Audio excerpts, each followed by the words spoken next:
capacity in the defense of our motherland and the entire Africa.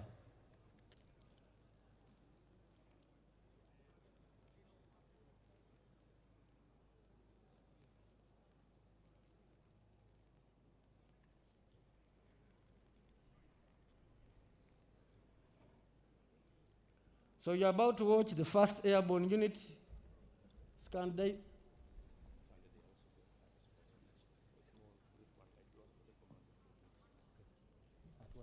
The commander can commence the transmission.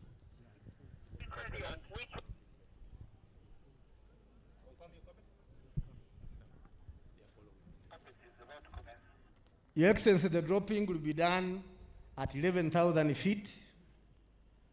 That's where from the ground, or above the ground. And I was saying that it is the first airborne unit.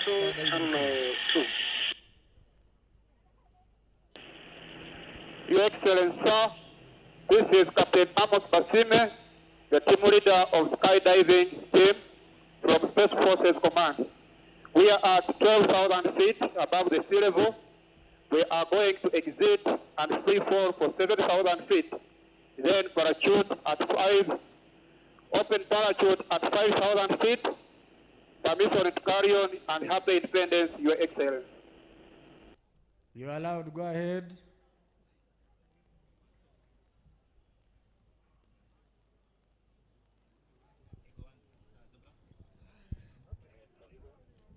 Your Excellencies, you heard for yourselves. At 11,000, they will dive out, free fall up 7,000 feet, and at 5,000, release the parachute, and they will land behind the parade here in the ceremonial ground.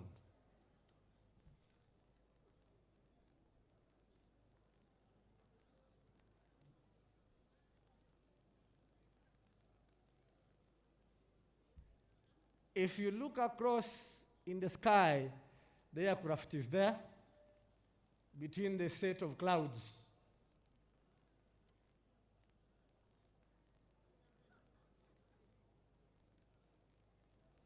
I know the birds have mixed in, but the aircraft is steady moving. It's not zigzagging like the flies, I mean the birds. It has now come below the other set of clouds, and we are about to see the divers exit.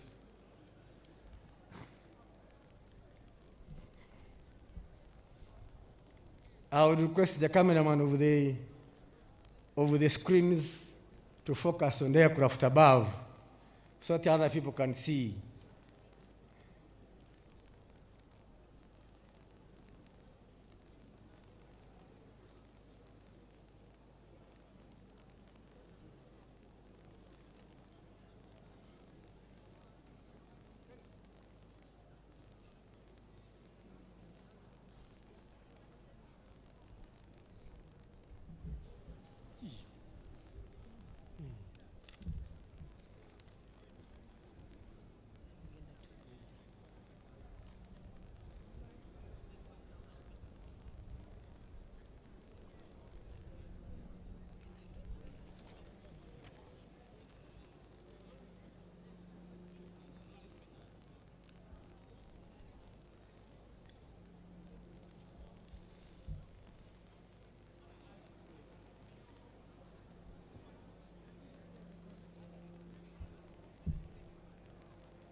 So far, 4 have exited. We can see the first parachute, the second, the third, the fourth one. As the aircraft moves to the west,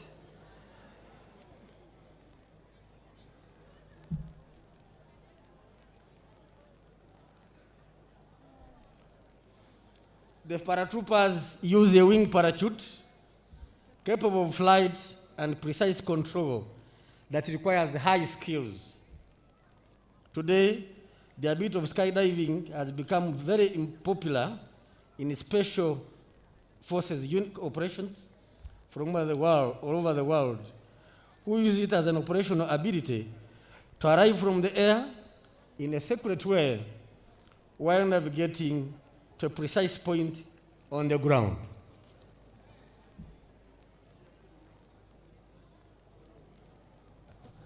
There you are, Your Excellencies, ladies and gentlemen.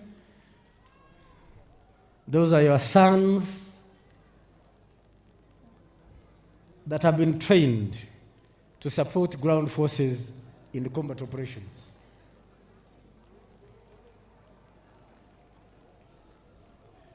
Those who have clapped, thank you so much.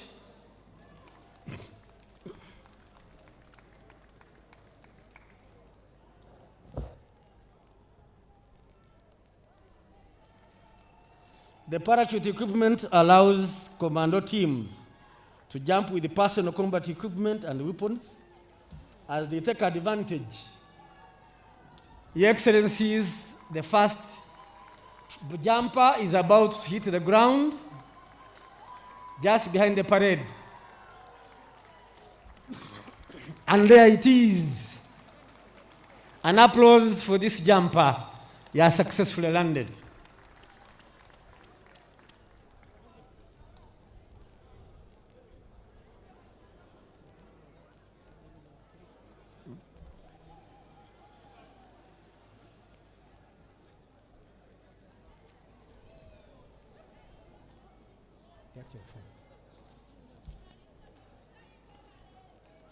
Two more are about to hit the ground as well. If you look up, they are all carrying our national flag.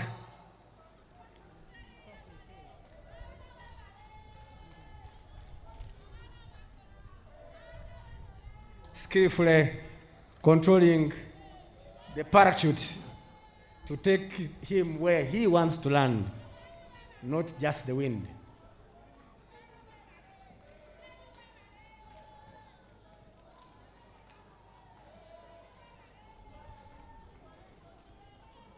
There we go. There we go. There we go. The legs have come together. There we go. And they successfully get to the ground. That one next. There we go. There we go. And he landed successfully.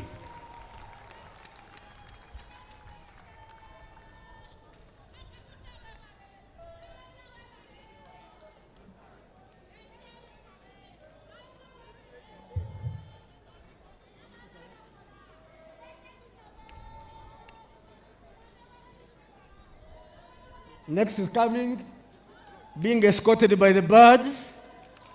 Nature acknowledges the skill as well.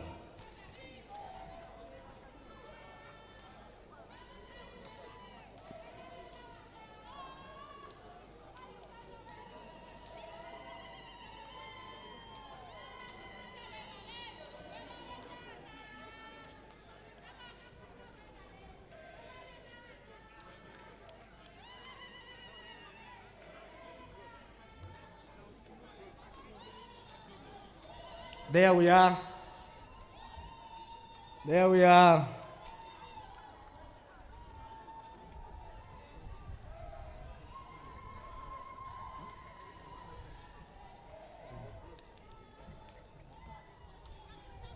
There we are. There we are, Your Excellencies, ladies and gentlemen.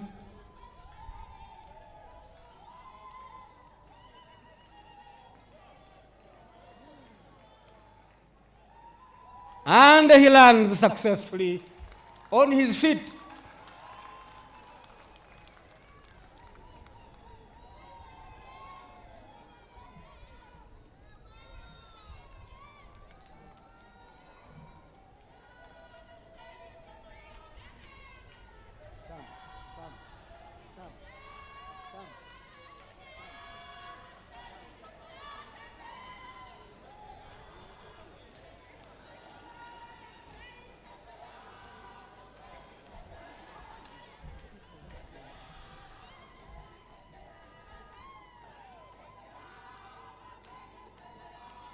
Your Excellencies, ladies and gentlemen, the last jumper, as he heads for the ground, skillful maneuvering. The person in charge of the floats, you are next. And I will hand over later, after that, the jump. I will hand over to my colleague Alice to invite the floats. The final leg, there we are.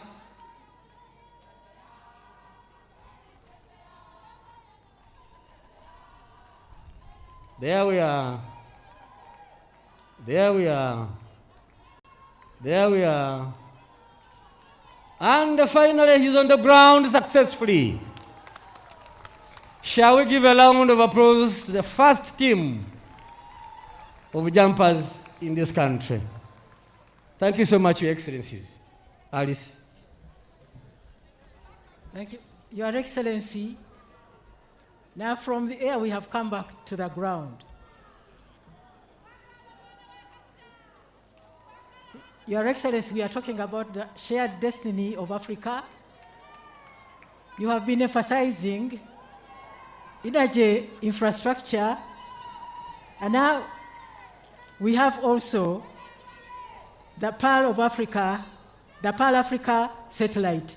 Your Excellency, we are now going to see the floats showing how far we have gone in science, technology, and innovation. Therefore, Your Excellency, I would like you to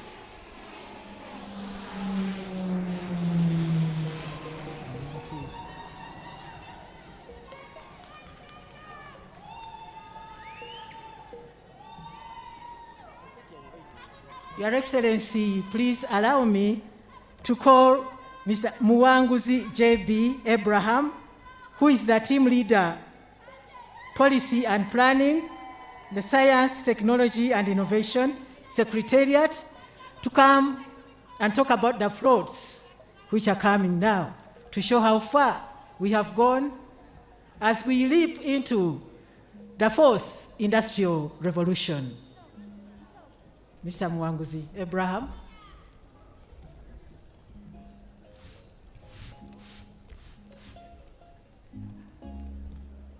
Thank you, Your Excellency and Your Excellencies.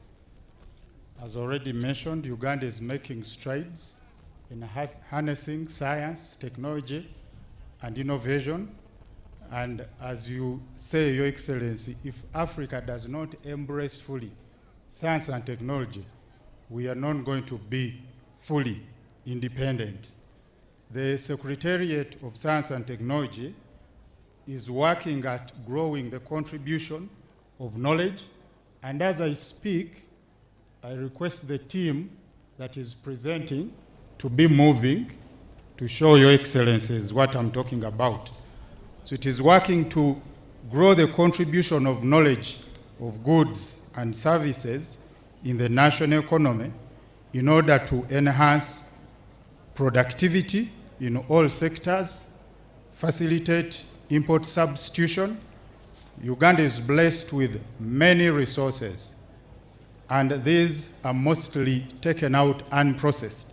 And you have always emphasized we need to process our raw materials, and then also promote export of science and technology-led innovations. In all that we are doing, our goal is to make Uganda the best and most technologically advanced nation in the region and beyond. And I say that quietly, that our neighbors will not hear, but if they hear, we are also willing to work together to make the East African region the best and most technologically advanced region in Africa and beyond. So, Your Excellency and Your Excellencies, we do this through 8 value chains, and we are going to see 4 of those.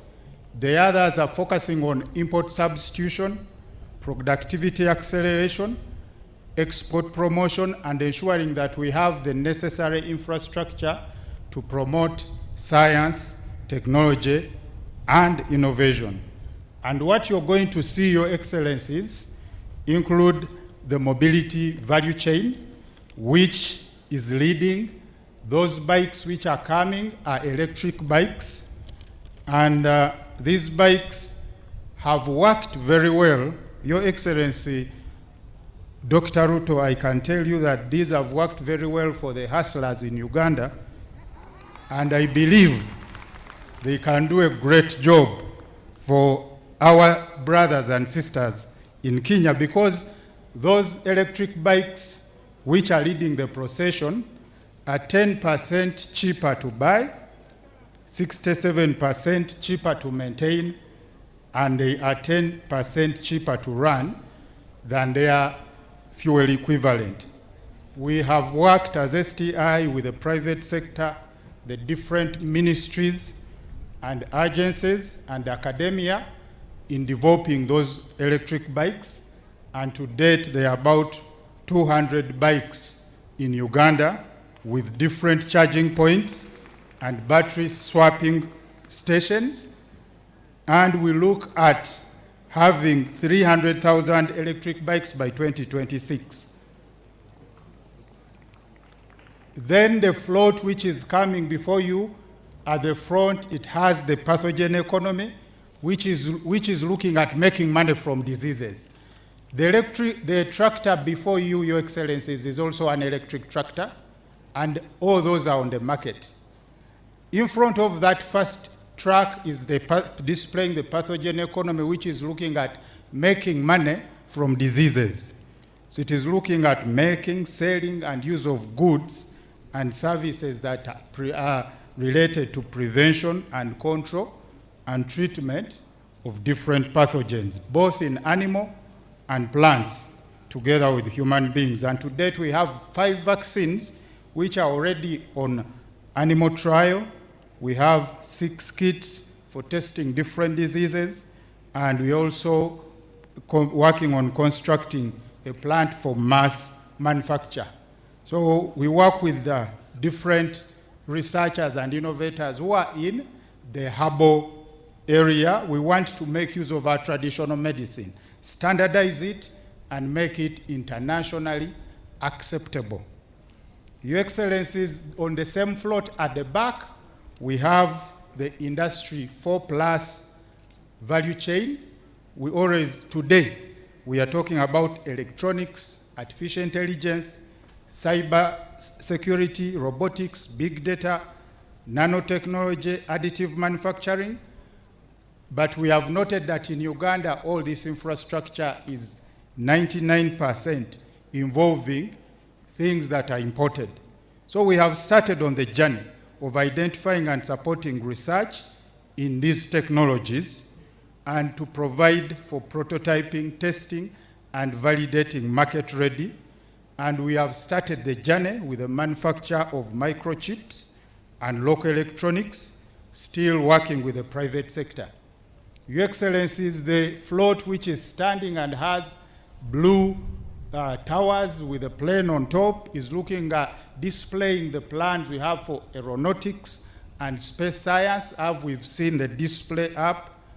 This is looking at innovation in space exploration, Earth observations, such as satellites, establishment of space agency, and to date, training has already taken place for Ugandan engineers in Japan, and this training resulted in the manufacture of the very first satellite for Uganda, called the Pearl Africa Sat-1.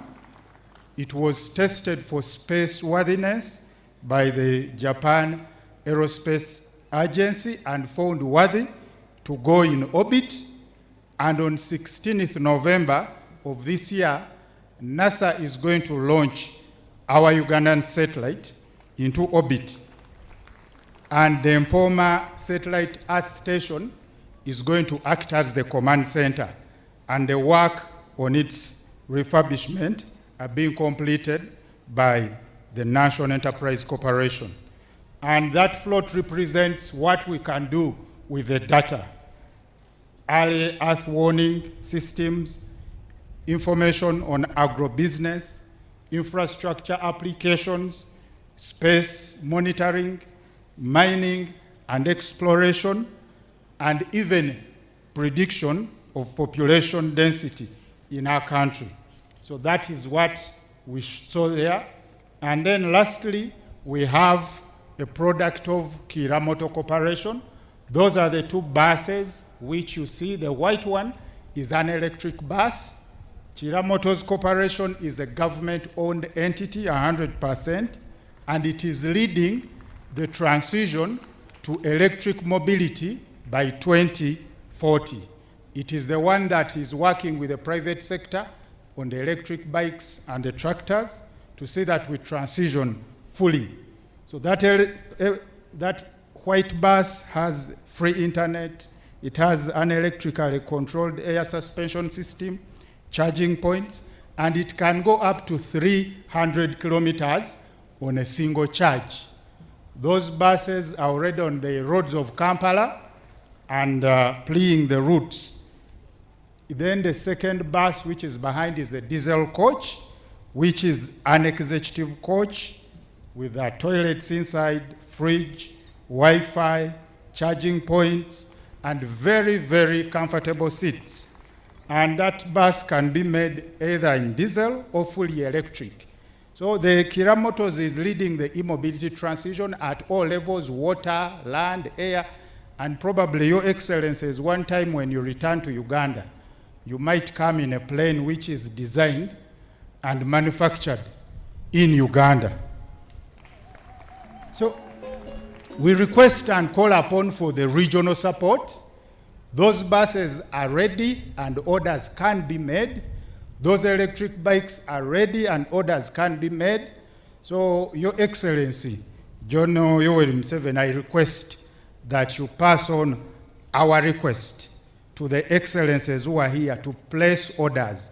We are ready to supply. Thank you very much.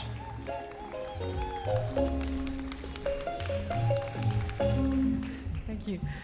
Your Excellency, when Jesus was calling his 12 disciples, there was one called Philip. He went and found one who was called Nathanael. He told Nathanael, "We have found the Messiah, the Christ, who is from Nazareth." Nathanael said to Philip, "Wait a minute, can anything good come out of Nazareth?" Philip told him, "Come and see." So, Your Excellency, if anybody is asking, can all these things come from Uganda, we shall just tell them, just come and see. We have them. Your Excellency, at this juncture, we would like to call upon the Director of Ceremonies to take over the function, the Honorable Minister of the Presidency, Honorable Millie Babalanda, take over the function. Your Excellency, thank you and congratulations on the 60th anniversary for independence.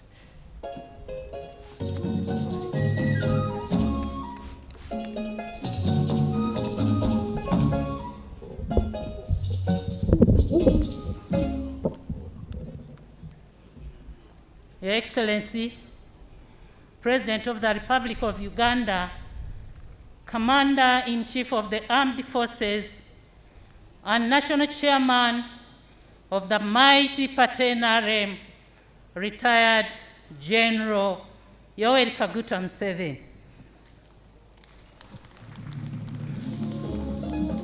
The First Lady and Minister of Education and Sports, Mama Janet Kataha Museveni,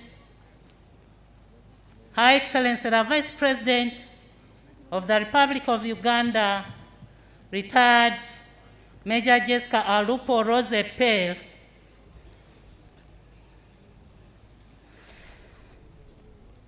His Lordship the Chief Justice Alphonse Owiny Dolo, the Right Honorable Deputy Speaker of Parliament, Thomas Taewa, the Right Honorable First Vice Chairman of the NRM Party, retired Brigadier General Alhaj Moses Chigongo, the Right Honorable Prime Minister Robina Nabanja, the Right Honorable Second Deputy Prime Minister and Deputy Leader of Government Business in Parliament, retired General Moses Ali, the Right Honorable Third Deputy Prime Minister and Minister without Portfolio, Lukia Isanga Nakadama, the Right Honorable NRM Secretary General Richard Todrom, my colleagues, the Honorable Ministers, the Ministers of State present, all the heads of diplomatic missions present, all the members of Parliament present, all the former national leaders. Here, Your Excellency, we do have the Right Honorable Mama Mbabas, the former Prime Minister and former National Secretary General. We do have the Right Honorable Ruhakana Rugunda, the former Prime Minister, and the Right Honorable Chintu Musoke, also the former Prime Minister. All the traditional leaders present, all the religious leaders present, the IGG, Deputy Head of Public Service, the permanent secretaries, service chiefs. Here, Your Excellency, we do have the CDF, the IGP, and the Commissioner General of Prisons, the senior presidential advisors, the resident city commissioners, my daughter, the National Youth Council representative, Chichoncho Brenda, and all other invited guests, ladies and gentlemen. Your Excellency, allow me to introduce to you the East African presidents of the East African community. The President of the Republic of Burundi and Chairman of the East African Community, His Excellency Evariste Ndayishimiye.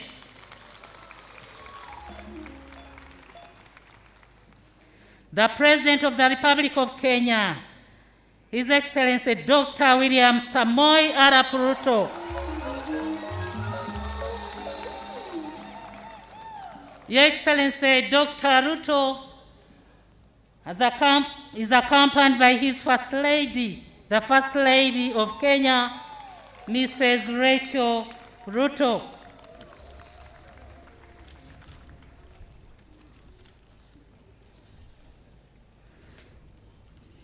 The President of the Republic of South Sudan, His Excellency Salva Kiir Mayardit.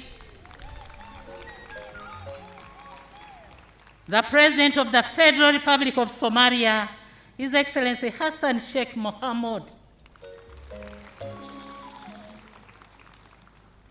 His Excellency Dr. Hussein Ali Mwinyi, President of Zanzibar, representing Her Excellency Samia Suluhu Hassan, the President of the United Republic of Tanzania. Your Excellency is accompanied by the First Lady, Mrs. Mariam Hamman Mwinyi. His Excellency Liao Ebul Jean-Pierre, Vice Prime Minister and Minister of Public Service, representing His Excellency Felix Tshisekedi, President of Democratic Republic of Congo.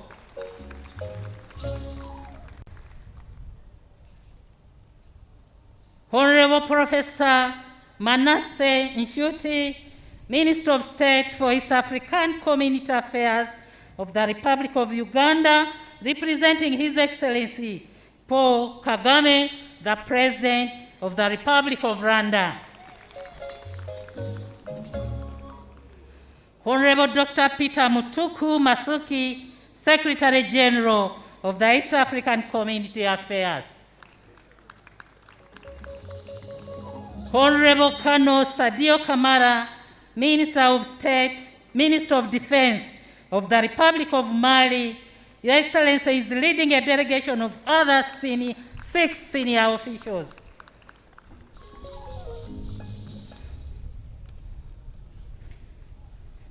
Your Excellency, these are your special guests. Ms. Nafisatu is a special guest from Kuwait.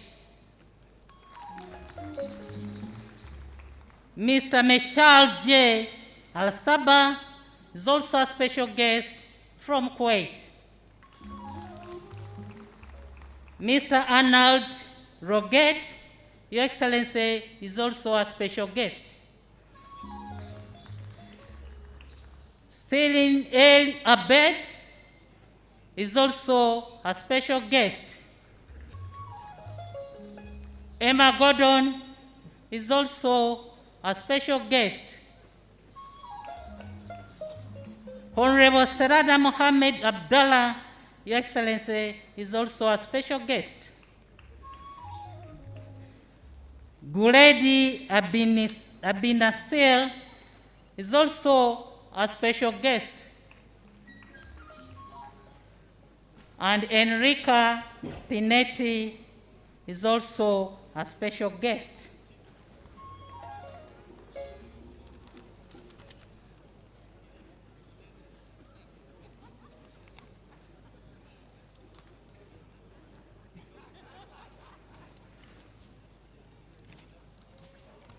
Your Excellency, the theme for this year's independence anniversary is a declaration of African interdependence and our shared destiny. Your Excellency the President and the visiting heads of state and government, all Ugandans in attendance here and online, ladies and gentlemen, please join me to thank the Almighty God for enabling Uganda to attain 60 years of independence today and for giving abundant life to our dear President, His Excellency General Yoweri Kaguta Museveni, who has sacrificed a great deal to serve his country. Your Excellency, sir, you will always be our hero for the peace and stability we now enjoy, for the clear-headed and visionary leadership, and for the great milestone attained in transforming Uganda and the East African region as a whole. Your Excellency, you are a very special person, and you wish well Uganda and East Africa. The good reception you received while in Rwanda, in Southern Sudan, and recently in Nairobi, Kenya, during the inauguration of His Excellency Dr. William Ruto as President of the Republic of Kenya, who described you as the father of the region, are a testimony to your statesmanship. His Excellency President Ruto's words cannot be taken for granted. Indeed, you are a real statesman, a freedom fighter, and the father of the region, not only because of your age, but largely your continuous guidance on issues of leadership, security, and integration of the region. Your Excellency, it is also testimony of how much the people of the region trust and have hope in you, especially to steer the road to full East African integration. Indeed, it will be such a wonderful experience to realize this full integration during your lifetime. You have invested a great deal of your time marketing the values of East African integration. And now that the region is stable, on behalf of all Ugandans, Your Excellency, who are here today, and those following the various media platforms, I hereby make a passionate appeal to all the East African heads of state to expedite the issue of East African integration. The process has been so slow that it can be said that some of the challenges we face now are attributed to this delay. Lastly, Your Excellency, on behalf of all Ugandans who may not have had the chance to speak through this microphone, and indeed on my behalf, I wish to express our solidarity with you regarding the matter of the oil pipeline. Ugandans are with you in all your plans to develop our motherland. In the book of Psalms, chapter 33, verse 10, the Lord says that he will destroy the ill plans of the nations and fail the bad missions of the actors. Your Excellency, all the evil plans against our oil project by those who are not so kind to us will not succeed. At the end of the day, we will be victorious. It is said that lies move faster than the truth. However, when the truth overtakes the lies, it completely overshadows it. At this juncture, Your Excellency, and in view of the time constraints, allow me, sir, to invite you to come and address the nation. I thank you all.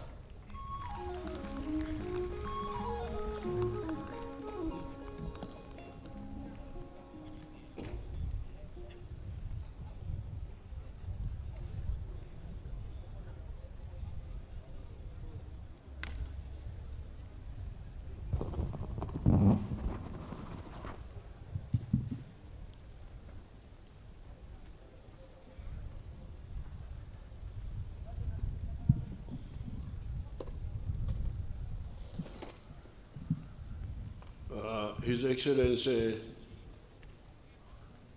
President Ndayishimiye, President of the Republic of Burundi,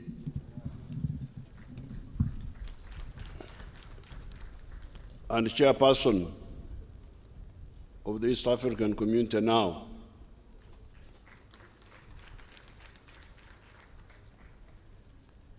His Excellency General Salva Kiir Mayardit, President of the Republic of South Sudan,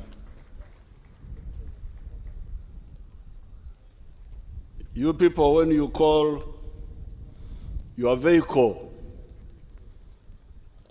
these buses which are here, you call them Kira. That is the name of General Salva Kiir. Kiir in their language is the same as Kira. Because in their language it means, Kiir means the knife. And that's what it means here. His Excellency Dr. William Ruto,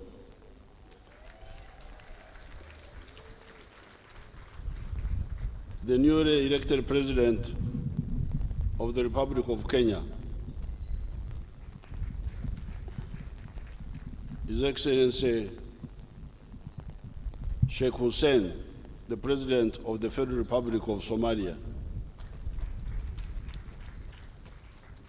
His Excellency Hussein Mwinyi, President of Zanzibar,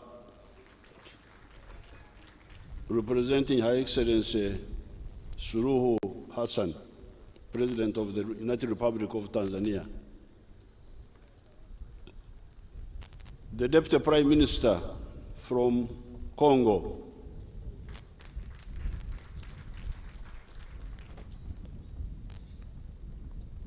the Minister from the Republic of Rwanda, representing His Excellency Paul Kagame, the Secretary General of the East African Community, and all the other invited guests. Your Excellencies, we are still observing semi-lockdown for Corona.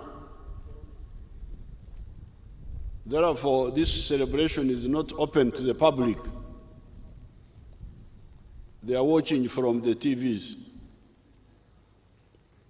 The people you see here are all invited people,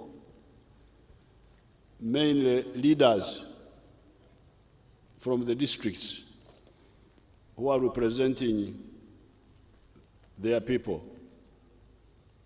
But the country is following on television because we are still fighting Corona,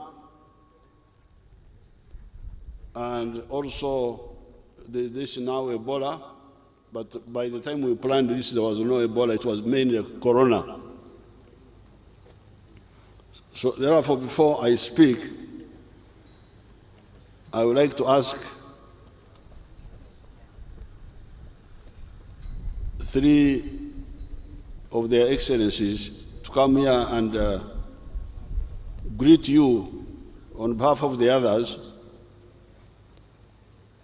and give you some words of advice.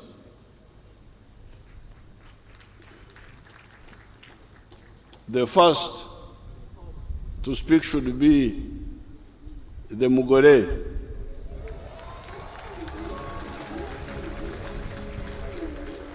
Mugore in our language here means a new couple. And this is Dr. William Ruto, the President of Kenya. And then he will be followed by General Salva Kiir Mayardit, because that one will represent the elders, other than myself. Is the one who comes. He's my young brother, just a bit smaller than me. And then finally, our chairman of the East African Community, His Excellency Ndaishimie.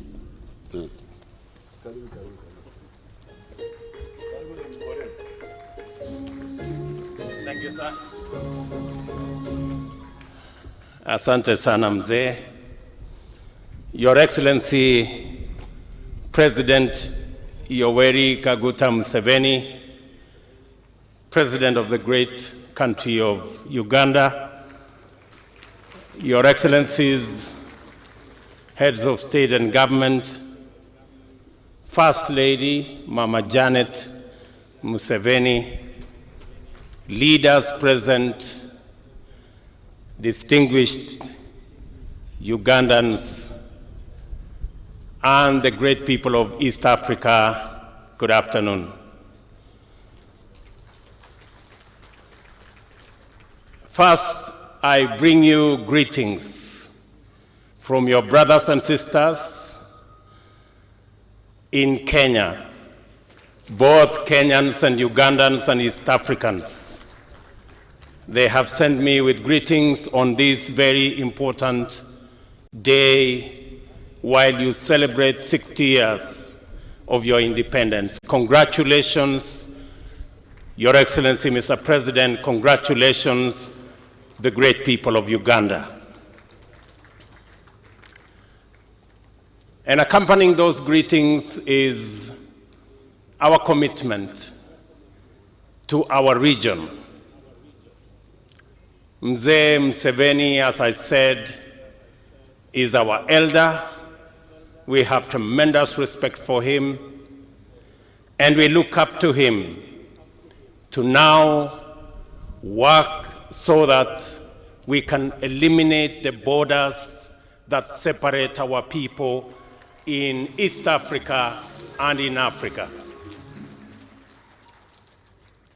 It is very clear to us that we cannot share poverty and we cannot share hunger, but we can share opportunity and we can share prosperity.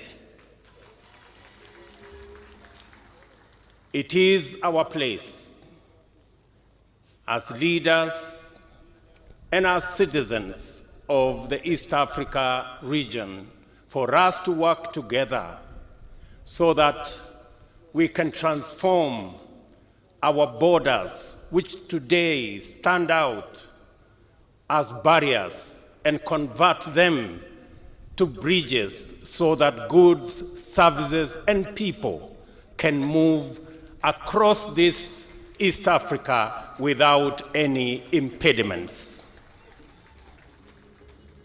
Your Excellency, as our elder, President Museveni, you have the challenge to lead the charge on ensuring that we bring down the boundaries and the borders and the barriers so that we can have a borderless East Africa community.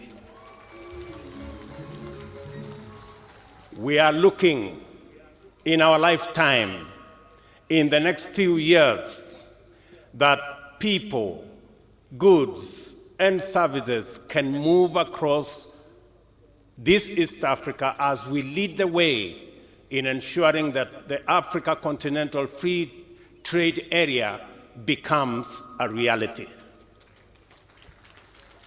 Your Excellency,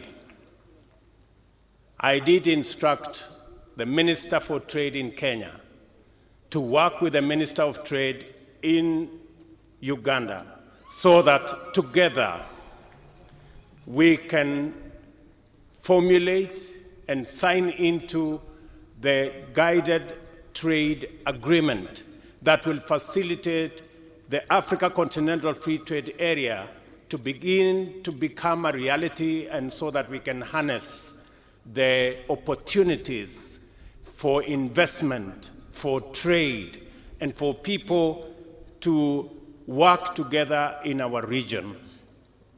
Finally, I have a word for our business people. The business people in our region are lagging behind the policymakers. I want to ask our entrepreneurs, our business people, the investor community in our region to take advantage of the infrastructure provided by the EAC and the ACFTA to transform our region.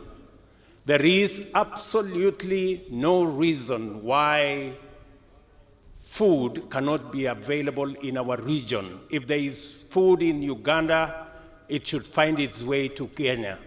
If there is opportunity in Kenya, Ugandans should be able to access that opportunity.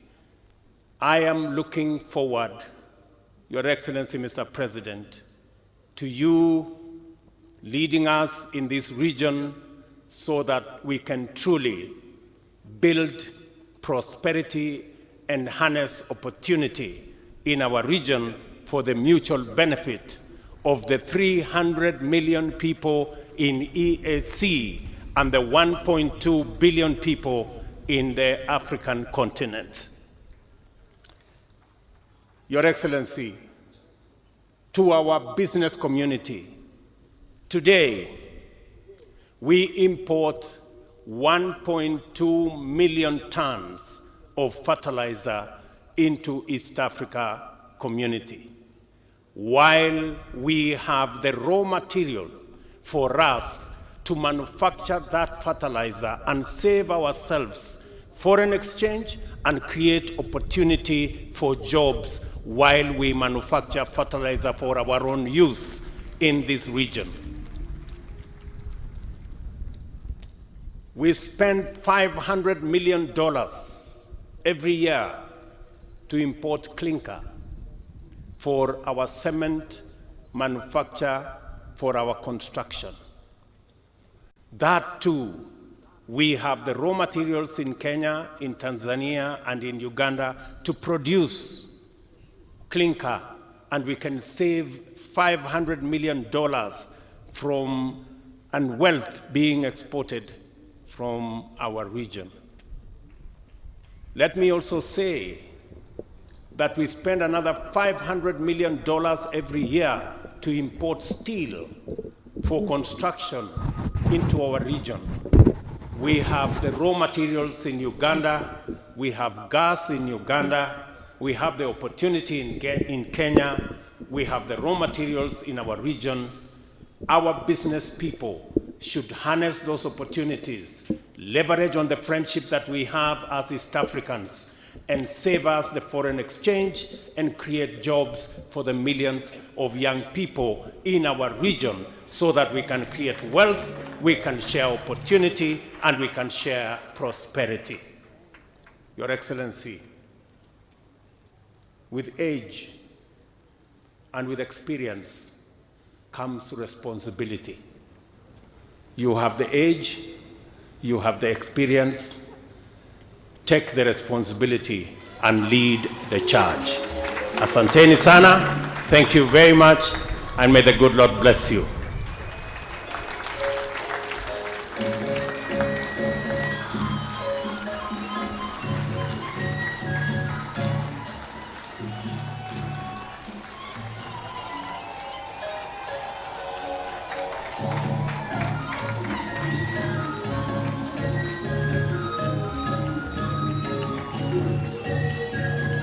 Congratulations.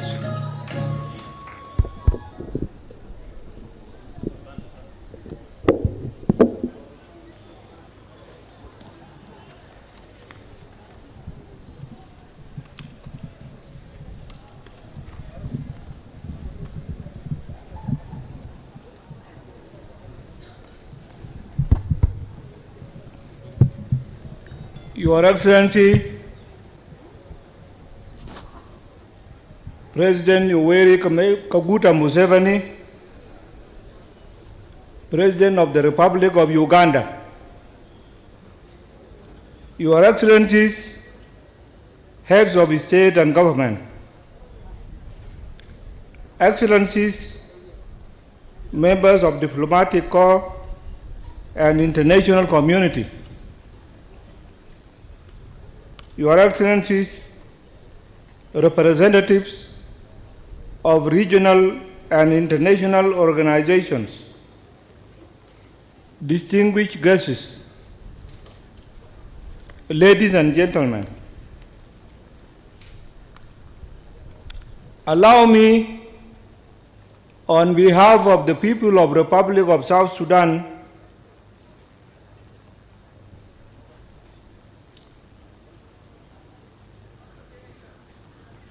and their government, to congratulate my brother, President Yoweri Museveni, and all the Ugandan people on this occasion of the 60th anniversary of your country's independence.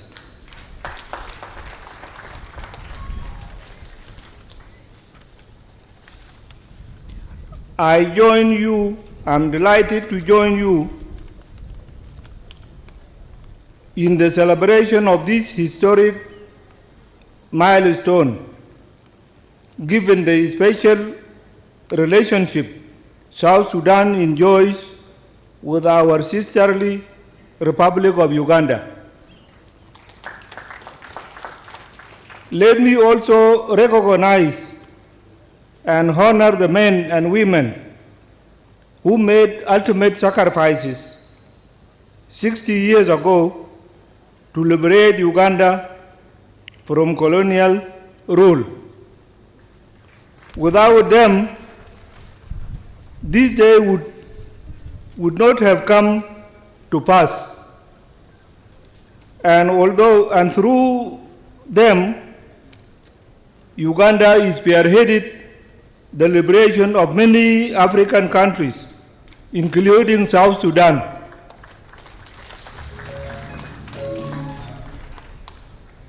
As the theme of this celebration states, October 9th, a declaration of African independence and our shared destiny.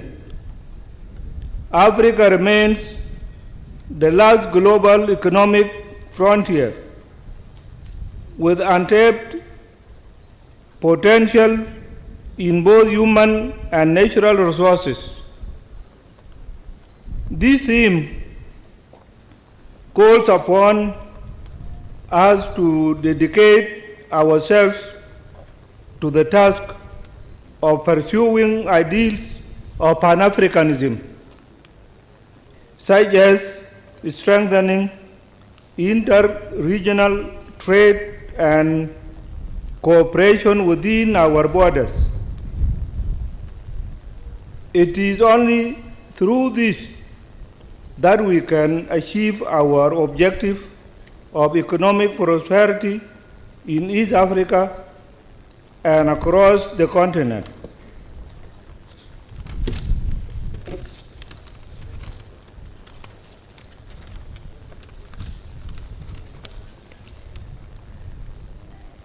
As Africans, this must be our century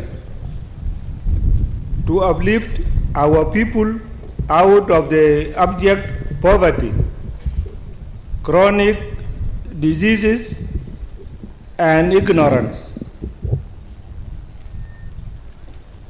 Guided by our common values and interests to effectively determine our shared destiny, we must strive to build a better future for the next generations and collectively overcome the patronizing foreign control of our affairs. Finally, Your Excellency, I urge my counterparts within the East African community to join hands and work together for the common good of all Africans. I wish you all a happy 60th anniversary celebrations. Thank you all, and may God bless Uganda. Thank you.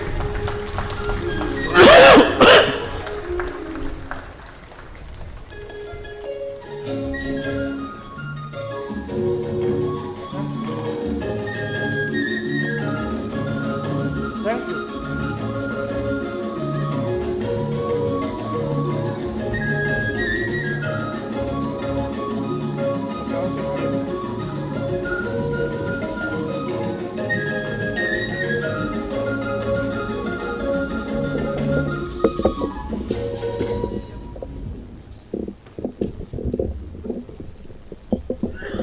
Your Excellency, Yoweri Kaguta Museveni, President of the Republic of Uganda, Mama First Lady of Uganda, Your Excellencies, Head of States and Government, Excellencies, Head of Delegation, distinguished guests, all protocol observed, dear people of Uganda, muli bulungi bana Uganda, Uganda oye, independence oye, bayoza yoza kulunaku luno olukulu.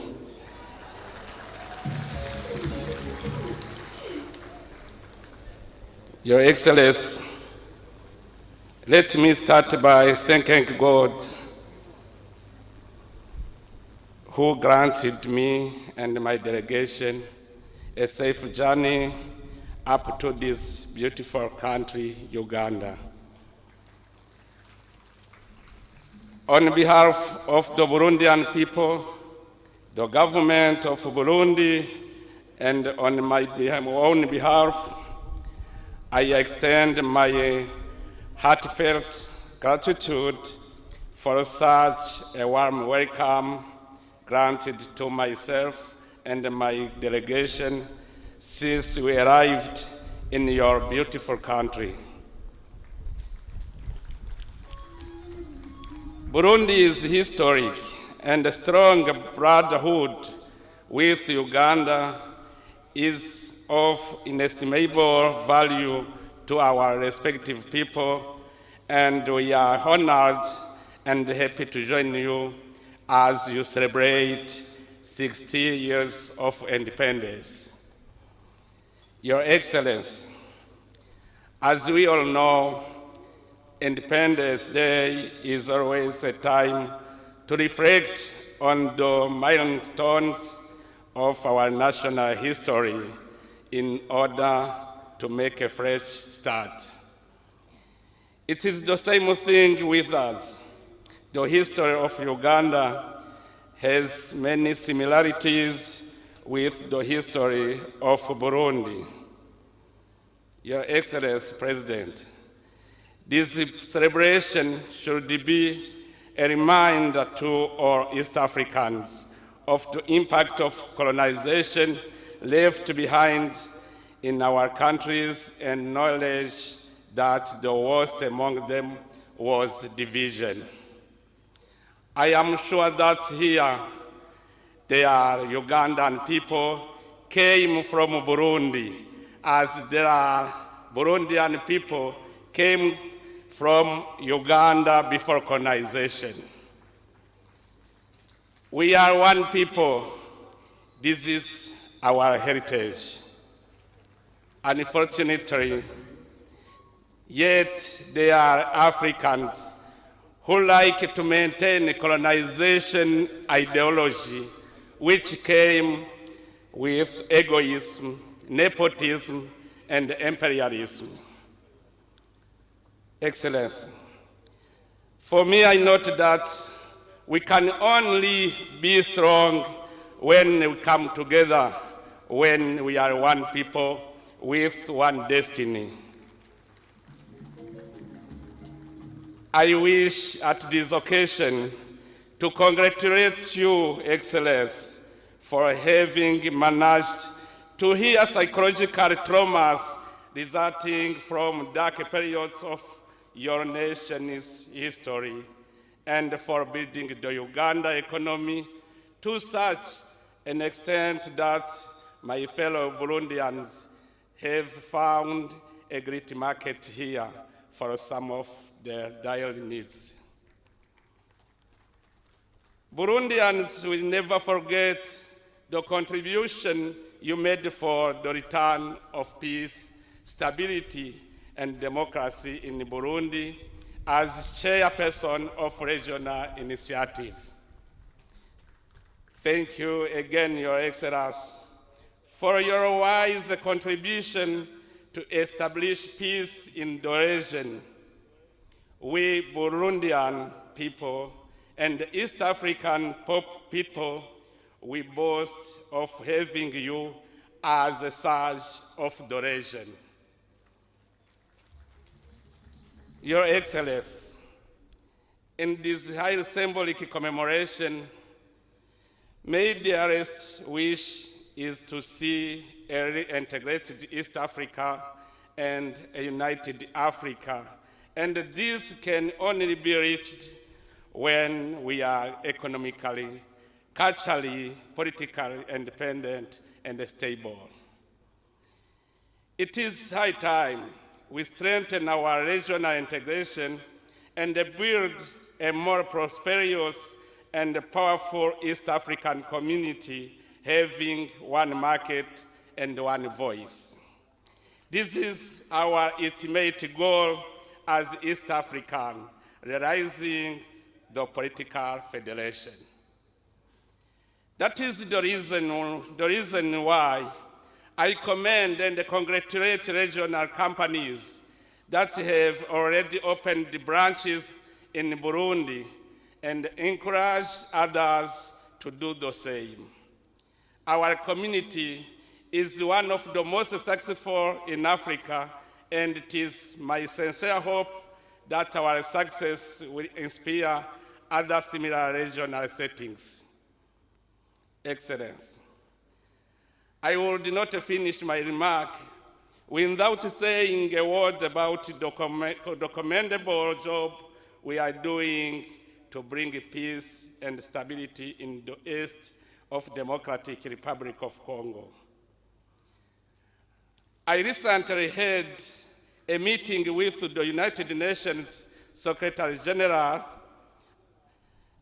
on the sidelines of the UN General Assembly, and he assured me of his full support of the Nairobi initiative. He asked me to personally tell you, together with the head of states of the East African Community member states, that he is proud of your work. He wishes you every success which will bring about the reduction of MONUSCO numbers while strengthening the East African force at the same time. For the sake of peace, nothing should stand on our way towards bringing security to the people of DRC and stabilizing the region. Once again, Your Excellency, I congratulate you. Fe abarundi tubagara nyonyo. Katonda abawe emikasa nemilembe. Asante sana. Thank you very much. Merci beaucoup. Murakoze cyane. Mwebare. God bless you.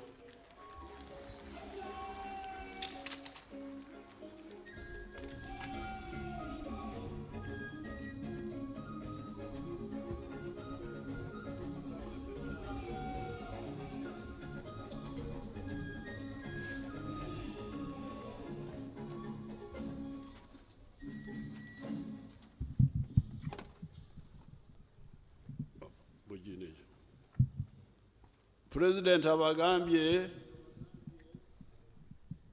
nti abarundi wano bajjudde bano betuyita Abaganda basinga Barundi Nyakubaho yaravuze ngo Abarundi ahangaha ni benshi cyane.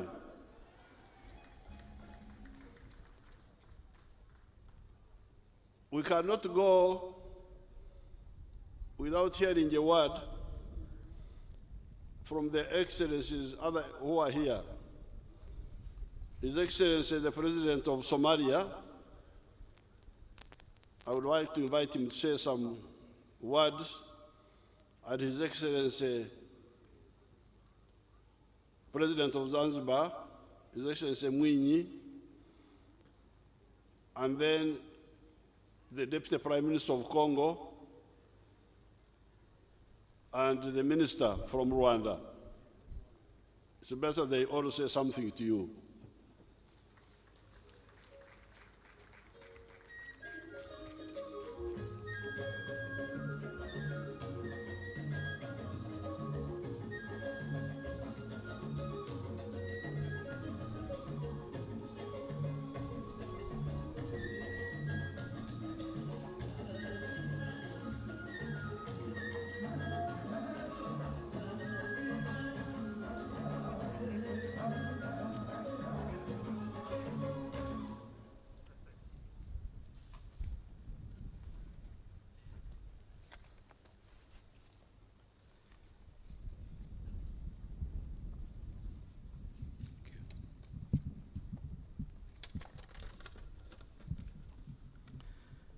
His Excellency President Yoweri Kaguta Museveni, the President of the Republic of Uganda, heads of states and governments, respected dignitaries, ladies and gentlemen, it's a great honor and a pleasure to be here with you all to celebrate with you the independence of the beautiful and rich land of Uganda and its people.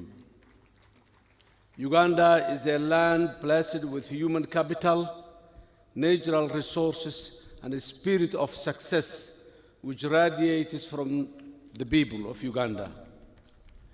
In this regard, I, on behalf of myself and the Somali government and its people, sincerely congratulate the government and the people of Uganda on the hard-won 60th independence anniversary. Since independence, Somalia and Uganda have been strong allies with a shared agenda and ambition for sustainable development. Our two nations not only share a rich history, but a future of common opportunities which we are determined to benefit from the betterment of our two peoples. Our partnership for progress started before the independence of our two nations. Somalia stood by Uganda's independence, and these bonds of friendship broadly continued after the struggle of the independence. Today, Somalia and Uganda face a common enemy in international terrorism. On the security front, Somalia and Uganda and all other troop-contributing countries are laying the foundation for a secure, progressive, and prosperous Somalia and the wider region by actively supporting our government's effort to annihilate Al-Shabaab once and for all. We are grateful to Uganda for training many of our brave security forces who are on the front line in the fight against international terrorism, as we are attending this great opportunity this day, this hour. Mr. President, I would like to take this opportunity to express our nation's gratitude for the noble sacrifices of young men and women from Uganda and other troop-contributing countries in our joint fight against international terrorism. We Somalis are deeply conscious of your country's relentless contribution towards our peace building and commemorate those sacrifices with our commitment to peace and prosperous future for generations to come in Somalia. Since the independence, Uganda has come a very long way under the able leadership of President Yoweri Museveni, who has dedicated his life to ensuring the progress of Uganda and its citizens. This is an exemplary step taken towards a nation building. Today, both the government and the people of Uganda are on the right path to sustainable development, and they must be proud of this, as we are all with them. In this auspicious day, we look forward to continuing our partnership and cooperation. I wish the Ugandan government and its people even greater success and development in the future to come. I say all, Happy Independence Day to all Ugandans. I thank you.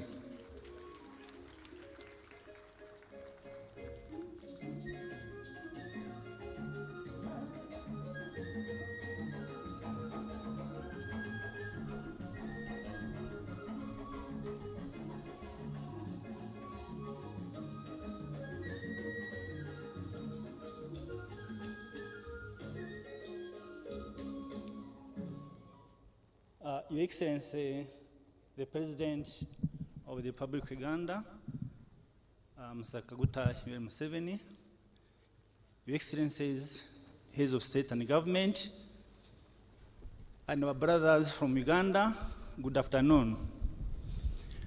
I bring His Excellency President Paul Kagame greetings and that of the people of Rwanda for these celebrations that you have today, 60 years after independence. Your Excellency, some of us have been in Uganda since you took power many years ago. Uganda has transformed beyond recognition. Congratulations, Ugandans, and Your Excellency. Your Excellency, the people of Rwanda and the people of Uganda are brothers and sisters brought together by one unity of purpose and indeed destiny. We wish to remain so forever. Your Excellency, as part of East African community, we applaud your achievements and indeed the unity you have in this country and the one that, of course, you wish to bring in the region. And, of course, you can count on Rwanda to be part of that unity and process. Indeed, with these few remarks, Your Excellency, I again wish the people of Uganda the best over the 60 years now and many years to come. Thank you, Excellency.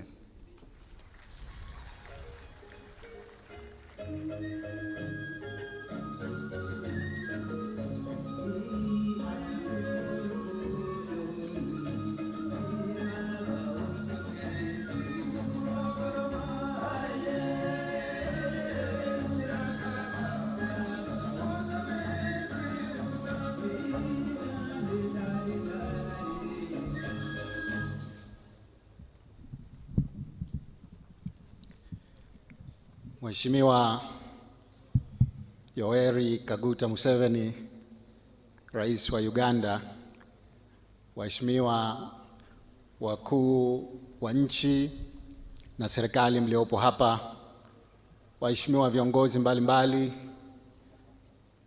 viongozi wa serikali ya Uganda, wageni waalikwa, mabibi na mabwana.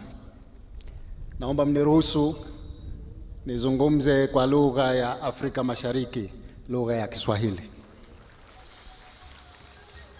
Kwanza kabisa napenda nichukue fursa hii nimshukuru Mwenyezi Mungu kwa kutujalia uhai na afya njema na kuweza kukutana leo hapa katika shughuli hii muhimu ya kuadhimisha miaka 60 ya uhuru wa taifa la Uganda. Pili, naleta salamu za pongezi kutoka kwa Rais wa Jamhuri ya Muungano wa Tanzania, Mheshimiwa Samia Suluhu Hassan, kwako Mheshimiwa Rais Museveni, na kwa wananchi wote wa Uganda. Anakupeni pongezi kubwa sana kwa kuadhimisha siku hii. Aidha, nimesimama hapa kuleta salamu za upendo kutoka kwa wananchi wa Tanzania kwa ndugu zao wananchi wa Uganda kwa kuadhimisha miaka 60 ya uhuru, lakini vile vile kwa kupiga hatua kubwa ya kimaendeleo katika uchumi na kijamii katika kipindi hichi cha miaka 60 ya uhuru. Hongereni sana na kupeni salamu za wananchi ndugu zenu kutoka Tanzania.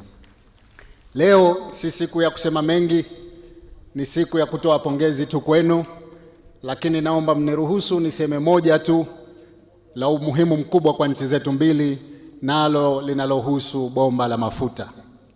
Na naomba niliseme kwa Kiingereza ili nieleweke vizuri zaidi. Your Excellencies, our two countries are undertaking many joint projects in various fields, notably in the energy and transport sectors. Among those projects is the construction of the East African crude oil pipeline from Hoima, Uganda to Tanga, Tanzania, which is expected to be the longest heated oil pipeline in the world. When completed, this project will not only boost the economy of our two countries, but also create employment, knowledge transfer, skills development, and unlock East African oil potential by attracting investment and improve the livelihoods of our people improve the livelihoods of the people of our two countries and the region as a whole. Therefore, I urge the private sector from both countries to take lead in this mega project. Doing so, the private sector will employ our people and bring better life to our communities. In this regard, Tanzania and Uganda should not be deterred by any condemnations made against the project, which are based on misinformation. We should instead remain steadfast in implementing these strategic projects, which will bring huge benefits not only to our two countries, but the whole East African region. Baada ya kusema maneno hayo, kwa mara nyingine tena nichukue fursa hii kukupeni hongera sana kwa kuadhimisha miaka 60 ya uhuru. Mungu ibariki Uganda, Mungu ibariki Afrika Mashariki, Mungu ibariki Afrika. Asanteni sana kwa kunisikiliza.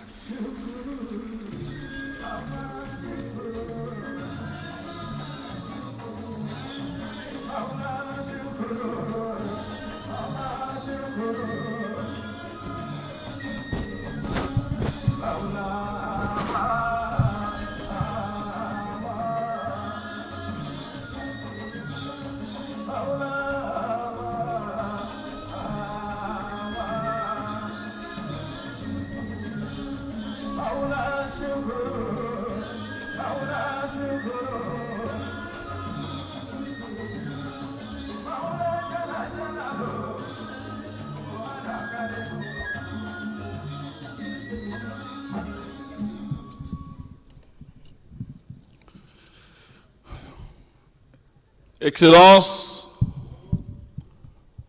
Monsieur le Président de la République de l'Ouganda, Général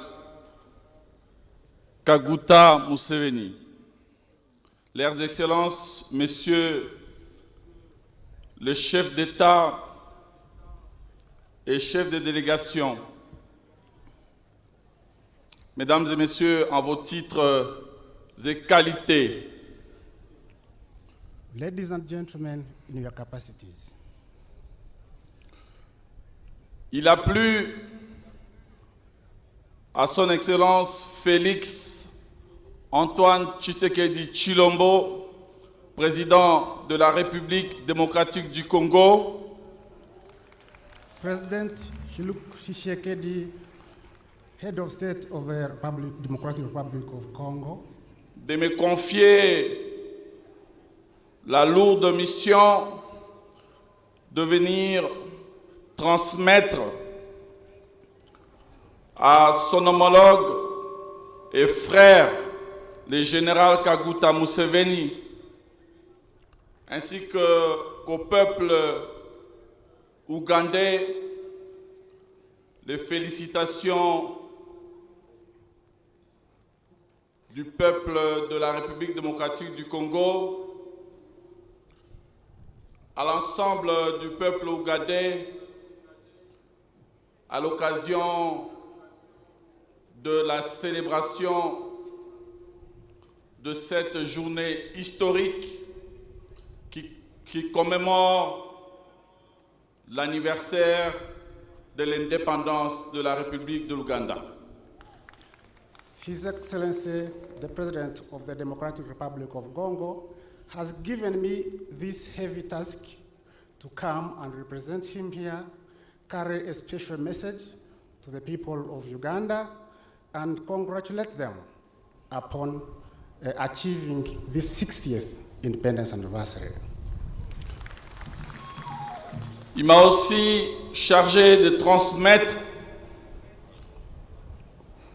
au vaillant peuple de l'Ouganda le message de paix et de fraternité. He has also entrusted me with the task of conveying a message of peace and brotherhood to all the Ugandans. La paix, parce que notre région, notre espace géographique a longtemps souffert de troubles armés, de conflits armés, de problèmes sécuritaires. Why peace? Because our region, our geographic area has for a long time suffered from troubles, from wars, and from insecurity. Ces problèmes méritent que nos efforts soient conjugués, que nous puissions mutualiser nos énergies, nos forces, afin de construire ensemble une paix durable et définitive. This problem requires us to pull our forces together to work towards restoring peace and ensuring sustainable peace. À l'est du pays, le sang, à l'est de la République démocratique du Congo, le sang a beaucoup coulé. Dans notre région, le sang a beaucoup coulé. In Eastern Congo, in our region, blood has been shed. Il est temps pour le président de la République démocratique du Congo de construire un nouveau monde, de construire une paix durable qui va permettre le décollage de notre région, de nos pays respectifs, qui va permettre à ce que nous puissions léguer à nos enfants une région de paix avec des opportunités de développement et d'émergence. It is now time for the government of the Democratic Republic of Congo to fix what has gone wrong so that even our children in future find a stable region.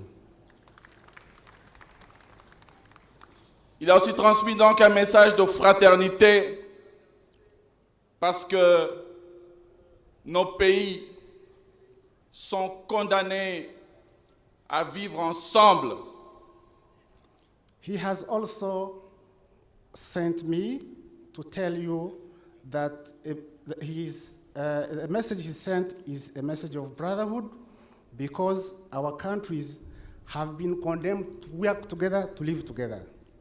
Voisins, nous l'étions hier, voisins, nous le sommes aujourd'hui, voisins, nous le resterons éternellement. We were neighbors in the past, we are neighbors today, and we shall remain neighbors in the future. Tout ce qui touche l'Ouganda touche la RDC. Tout ce qui touche la RDC touche l'Ouganda. Nous partageons la même histoire au sein de cet espace géographique et nous partageons donc le même destin. What affects Uganda affects the Democratic Republic of Congo. What affects the Democratic Republic of Congo affects Uganda. We have a lot to share in this region, in this geographical area. À l'occasion de cette célébration, nous souhaitons profiter de la grande expérience d'un homme qui a tout vécu, qui maîtrise l'histoire de notre région et qui donc a la responsabilité de veiller à ce que nos enfants, nos arrière-petits-enfants puissent vivre demain dans un monde de paix. Parce que la plus grande bataille qui nous reste à mener, c'est sans nul doute la bataille pour l'avènement d'une paix durable et fraternelle. On this 60th independence occasion, we should take advantage of the great experience of someone in this region who knows the history very well, and that history is supposed to guide us to ensure that our children and grandchildren live in peace, and that this peace should be sustainable.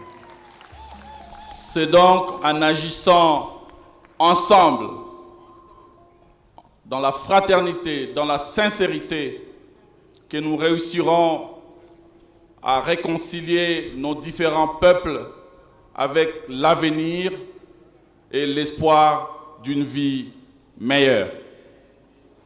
It is through working together in the spirit of brotherhood that we will succeed to ensure that our children find sustainable peace. Que vive la République de l'Ouganda. Que vive le peuple de l'Ouganda. Long live the people of Uganda. Et que Dieu bénisse à jamais notre continent et notre région. Je dis et je vous remercie. And may God bless our country. May God bless our region. May God bless us all. I thank you for listening to me.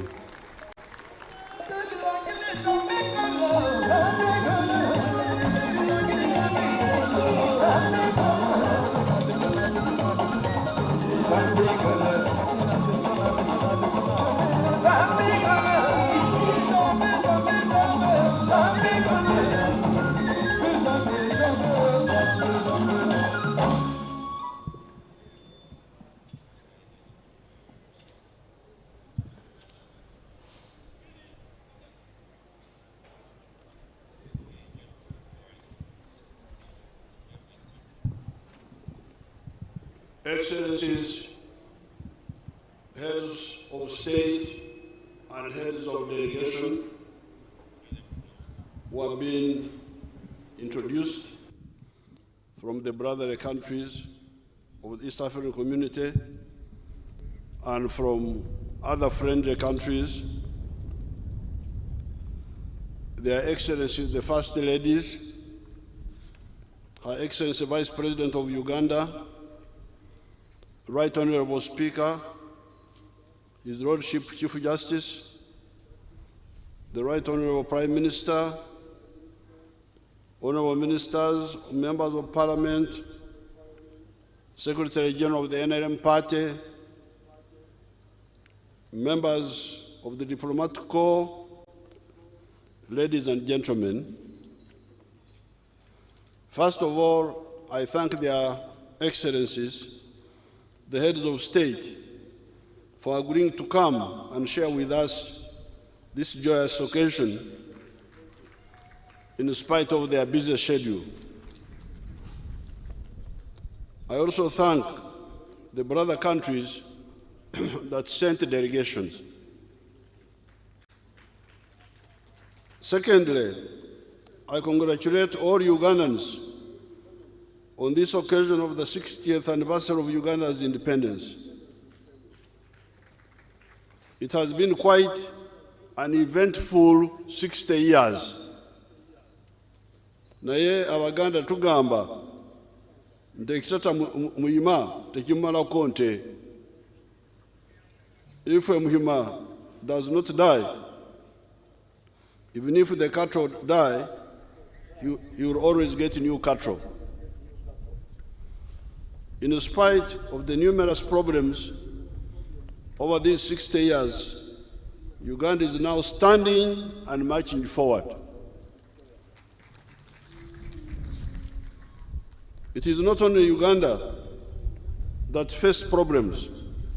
So did many African countries, as the president of Burundi was telling you. That is why, on this occasion, I would like to ask the African political class the following two questions. The two historical questions are, number one, are there professors of economics in Africa? Mbuza, waliwo abasoma ebya enyingiza y'amawanga. That is question number one. Are there professors of economics in Africa? Second question, is the African political class determined to build a Latin America in Africa instead of building the United States of Africa in Africa? This generation, 60 years, what are we building? Are we building a Latin America in Africa or a United States of Africa in Africa? And I'm glad many of the leaders have spoken already on this very issue. They have all spoken on it, the ones who are here. Even by the time we defeated Idi Amin in 1979, our thinking on the philosophical, ideological, and strategic issues was well crystallized. Philosophy tries to understand man and his motivations. Ideology deals with the ideas about the management of society, and strategy deals with the methods used to implement whatever plans you have for society. On the side of philosophy, we had, by that time, by the time we defeated Idi Amin, we had discovered that while there may be some altruistic actors in society, the majority of the people were egocentric. Hence, the wisdom of using the private sector in the economy without banishing completely the use of the parastatals. On the side of ideology, we discovered that in order to create prosperity for our people through the production and sale of goods and services, we need to emphasize the four principles. And these are the principles of patriotism, loving Uganda, Pan-Africanism, loving Africa, socio-economic transformation, and democracy. In order to use our understanding of philosophy and our ideology to create prosperity for our people, we evolved a strategy of 10 points program. Point number 5 of that program read as follows, in quotes, building an independent, integrated, and self-sustaining national economy, end of quotes. By that time, we had already discovered that one of Africa's problems has been the curse of confining itself to the export of raw materials, where we always get less than 10% of the actual value of the end product out of those raw materials, and the resultant loss of jobs to the cleverer-led outsiders. The outsiders are better led. They take our raw materials, they get more money out of them, and create jobs for their children, when ours are here dying in the ocean trying to go to Europe.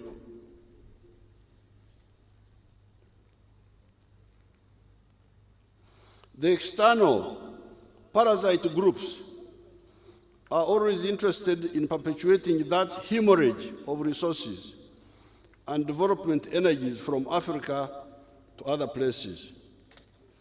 What is most infuriating, however, are the comprador bourgeoisie, agents of foreign interests in Africa, who do two things.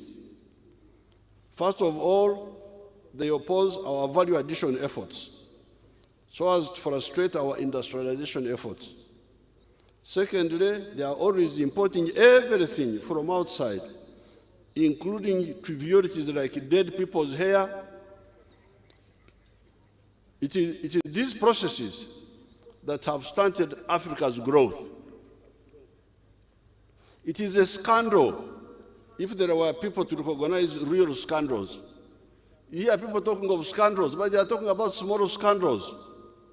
This is a mega centuries-old scandal, which I don't hear anybody talking about, many people talking about. The global value for trade in coffee is US dollars 460 billion. The coffee-growing countries of the whole world get only 25 billion US dollars. And wonderful Africa gets only $2.5 billion from a figure of $460 billion.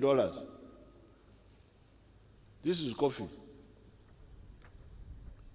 And much of this $2.5 billion, which is coming to Africa because of coffee, is now going to Uganda, because Uganda is taking $800 million of that. Although we are producing a lot of coffee, 8 million bags, but you hear we are still getting only $800 million out of the $2.5 billion that Africa shares from a figure of 460 billion.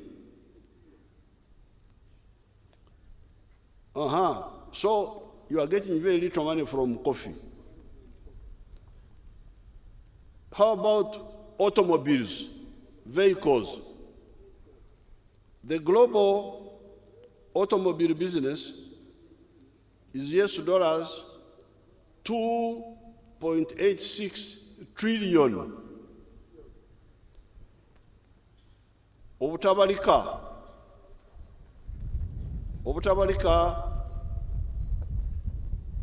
bubiri kumpi busatu. Africa's share in the manufacture of vehicles is only $30 billion out of 2.86 trillion. And I think this goes to maybe South Africa or something like that. The global pharmaceutical business is US dollars 1.42 trillion. Africa's share is US dollars 16 billion. The global business for furniture, entebe z'okutulako. Banana, is US dollars 654 billion. Africa's share is 4.86 billion. Not even 10%. Not even 10%. The global business for textiles is US dollars 1 trillion. Africa's share is US dollars 31 billion. The global business of cereals, kasori, bichebi byonna, maize and all that, 1.3 trillion. Africa's share, 275 billion. The global business for milk is US dollars 308 billion. Africa's share is US dollars 18 billion. The global business for fruits is US dollars 6 to 22 billion. Africa's share 56 billion. The global business for electronics is 1 trillion. Africa's share is 82 billion. The global business for electrical equipment is 1.5 trillion. Africa's share is 120 billion. The global business for beef, enyama, is US dollars 414 billion. Africa's share 300 million. Not even 1 billion. Enyama zente zabanyankole bamwe bawano. Abaganda nabagamba nti nabo walwente enganda nazuulirako. The global business for fish, 544 billion. Africa's share, 46 billion. It is this that prompts me to ask the question, are there professors of economics in Africa? Of course, it should be the political leaders that should evolve policies about these issues. The question, however, is, if the political actors do not see this hemorrhage, why should the academicians not see it?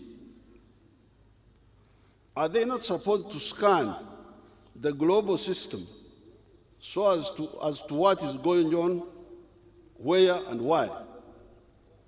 Are professors and academicians not supposed to use their knowledge to see what is good or bad for their people? It is a tragedy, I'm telling you. Here in Uganda, we have had to fight the neo-colonial politicians, civil servants, parasitic importing merchants on account of this hemorrhage. Omulimo gwa Africa kusaka. Buli kintu kyonna kya kusaka. Entebe za kusaka. Entebe z'okutuulako. Bagenda ne basaka entebe Dubai. Dubai eddungu ery'omusenyu likola entebe ffe abali mu kibira wano gye tusaka.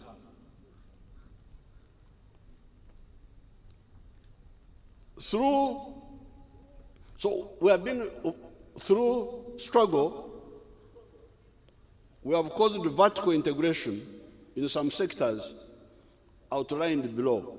Because when we came from the bush, we were clear, we told you, point number 5, build an economy which is independent, integrated, and self-sustaining, exactly solving this problem. But war here within Uganda, opposed by external forces and by internal groups. But still we have moved. On maize, we have moved. We have been able to produce kawunga because we used to get kawunga from Kenya. There was no kawunga here, no maize flour. Animal feeds, and we are targeting starch and ethanol. Milk we have succeeded. Processed liquid milk, ghee, butter, powdered milk, casein proteins, cheese, yogurt. Cotton, textiles, vegetable oil, animal feeds, gunpowder. Africans don't know that gunpowder comes from cotton.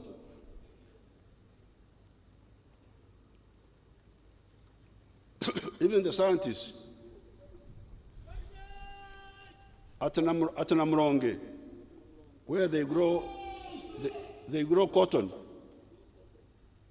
I asked them, do you know that gunpowder comes from cotton? They didn't know.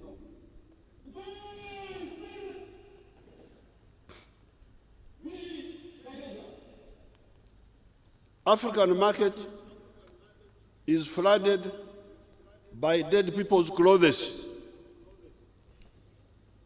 M30 from the USA and Europe, known as second-hand clothes,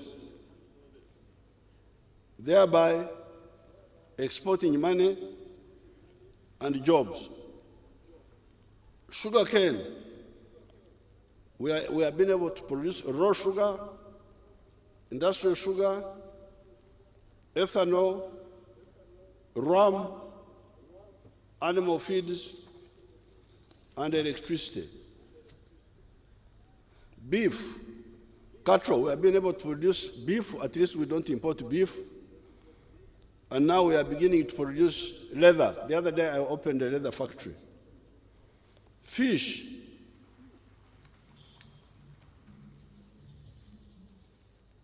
We have got 14 factories producing fish fillet. The Nile Perch Mall is being developed as a big export. These factories had gone to 22, but some had to close because of the bad fishing of fishing young fish. Bananas. Our scientists have moved on the banana flour, banana starch, banana juice, banana wine, banana gin, eyo mujimanyi ndowooza. Eyo sirina kugyogerako nnyo. Waragi. Waragi oyo bamutegeera bannayuganda. Alcohol sanitizers against corona. Zyatuyamba nnyo.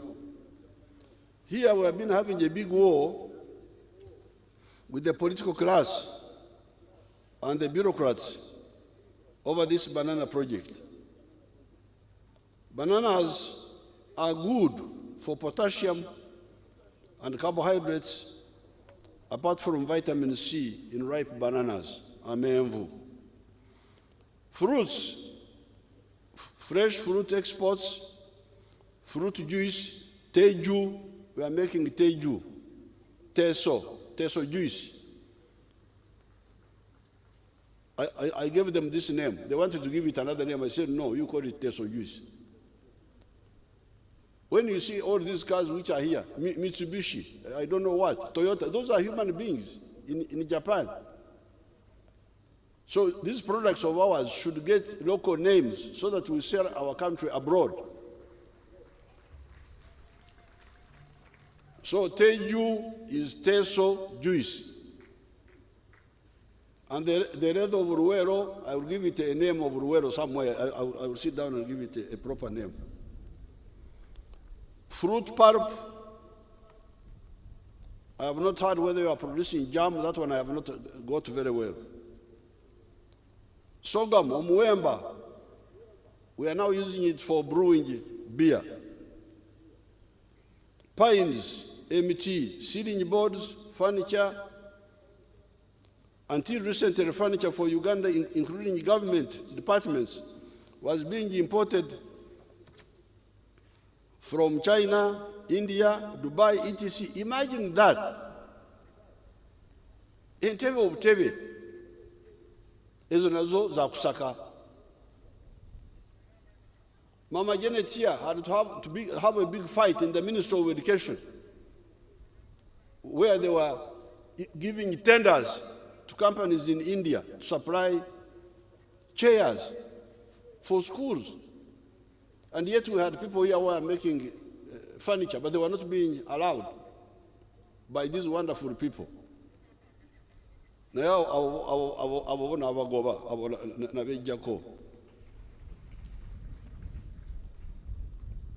gold refinery. We have got a gold refinery. Finally, we are able to fully process gold. But you are not using it. The gold which is processed in Entebbe, you don't use it to make jewelry.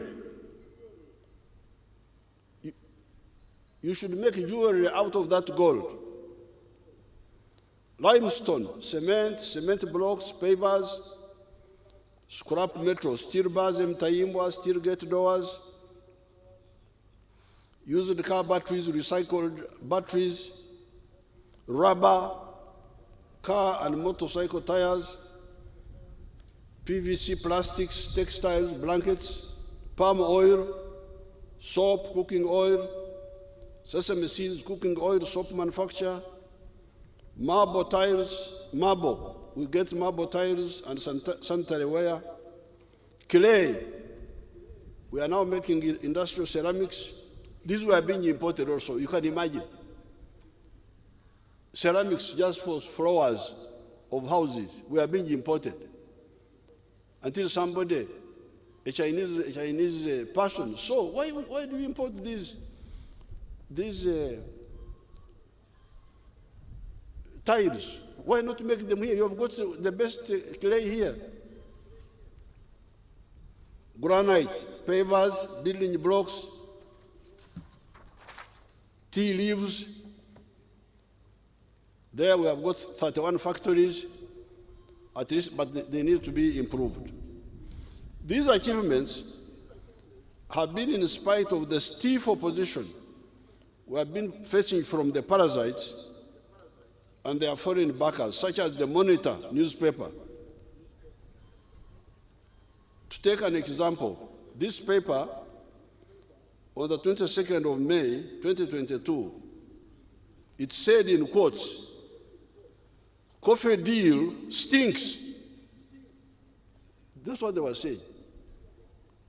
Nti entegeka zetu lina kumwanyi ziwunya.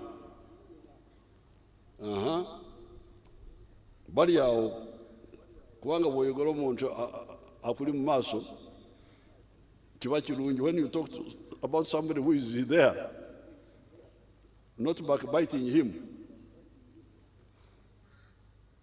Coffee deal stinks, but key culprit will not be punished. Key culprit is myself. I am here. I am abundant here. Let me say, Anankwatako. I am the promoter of the tea, of the coffee value addition. Tewali mulala akirimu Yoweri Museveni. Amanya ga Yoweri Museveni mugamanya amalala ebyo katubireke tulina abagenyi wano. In other words, Museveni is committing a crime by trying to add value to the Uganda coffee. Since 1986, I've been trying to get investors to add value to our coffee. On the 12th of November, 1997, I wrote a letter to the Honorable Mayanja Nkangi to complain about the lack of movement on the issue of adding value to coffee. Our farmers, even today, our farmers are paid an equivalent of 70 cents per kilo of low-grade coffee. The same kilogram, when roasted, ground into powder and packaged, it sells for $12.9 in supermarkets. This is the slavery I cannot accept. How can it be that the professors, economics professors of Africa, do not see this? How can it be that the ministries of finance of Africa do not see this? On the 12th of November, 1997, I wrote the following letter to the Honorable Mayanja Nkangi, who was our Minister of Finance at that time. It's a long letter, but maybe you read it in the paper. But I can read it here. Reference is made to our cabinet meeting of 3rd of November 1997 held in Masaka. In that meeting, I brought to cabinet 3 containers of instant coffee. 1 plastic container with a capacity of 100 grams of blended coffee, Robusta and Arabica, originating from Uganda, but processed abroad, was selling at $14. Just 100 grams, not even a kilo.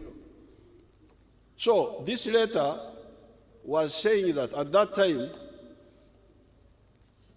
when we get $1, somebody somewhere from a kilo, somebody somewhere in the world gets $70. That's what I was saying in this letter. You will see it in the document when it is published. After that, I engaged the Nestle group in Davos. This group which has got its label on coffee. They made it clear that they already had their factory for coffee processing in the UK and would not build a new one. Hence, we had to remain as the raw material producers, getting only 5% of the value of the coffee we grow. They, moreover, try to muddy the water by claiming that blending of the different coffees can only take place in Europe. We told them that Uganda had all the varieties, and the blending would be done here. That has been the war I've been involved in until I got the Vinci company to help me. The one monitor was the campaigning, was saying that in Ewunya, tugenda kutegera Awunya, tugenda mpola mpola, tutegere ani Awunya. Arwana ku Uganda oba kati jere tulindako.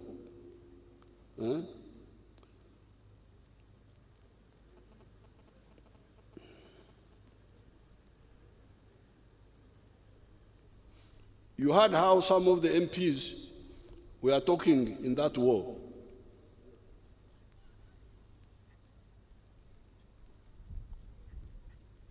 Mwalimu Julius Nyerere had built a coffee processing factory in Bukoba, in Tanzania, near the border of Uganda. When I heard of that, I linked our people with that effort. They were producing an end product known as Star Coffee. Unknown to me, the officials of Uganda allowed that effort to die out, or get stunted. What blindness and betrayal this is. I don't even know what is happening to that factory, the one in Bukoba, because my people pulled away without telling me. To add to the story of coffee, there's the story of iron ore. Uganda has got the purest iron ore of Tare in the world, 70% pure. The nearest is the one of Peru, which is 58% pure. An Indian company, working with some locals, had planned to export this high-grade raw material to India and to be paid US dollars 47 per ton.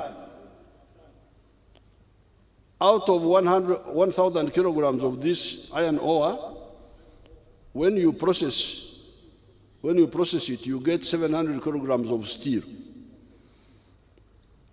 A ton of steel at that time was selling at US dollars 550.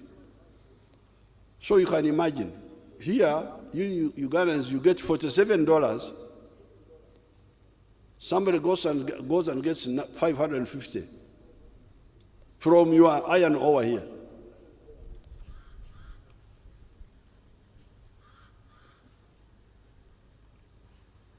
Today, a ton of steel is US dollars 700.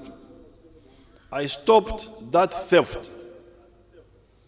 If I had not stopped that theft, it would have meant that Uganda would be donating money and jobs to the outsiders and would be losing its natural resources and remain perpetually underdeveloped. I cannot be part of this. We have now finally got investors that are ready to build a vertically integrated steel industry that will produce high-grade products that we need for hydropower dams, for high-rise buildings, for the standard gauge railway, and for our automobile and military industries. Each year, Uganda spends US $362 million on the imported steel and steel products. East Africa spends $2.5 billion on steel products if you include automobiles, which consume a lot of steel. Yes, we have 12 factories recycling scrap metal. This scrap steel helps us to get Mtayimbwa steel bars for low-strength buildings. The products of recycled steel cannot, however, be used for high-strength structures such as dams, the standard gauge railway, etc. Hence, the endless hemorrhage. Why should this be tolerated? Why should this be happening in Africa 65 years after Ghana's independence? This crime of donating Africa's resources at a pittance to clever outsiders applies to copper, cobalt, tin, coltan, etc. Any wonder that African youth do not have jobs and must go for semi-slave jobs abroad. Those jobs are donated by African planners to the outsiders. This is the war I've been fighting here in Uganda for the last almost 62 years. I thank those elements in the NRM that seriously support this position. I appeal to all the others to support these liberation efforts. It's a matter of survival and crucial for our prosperity. The second question I want to pose again is the political class in Africa determined to build a Latin America in Africa or a United States of Africa in Africa? This question should have been answered at independence. Mwalimu Nyerere, Nkrumah, Modibo Keita, Sékou Touré, and maybe Lumumba was killed too early, raised this question and tried to answer it in a correct way. Their voices were, however, smothered by the collaborators, and instead the nebulous OAU was created. In the last 500 years, two good laboratories have emerged on the global stage.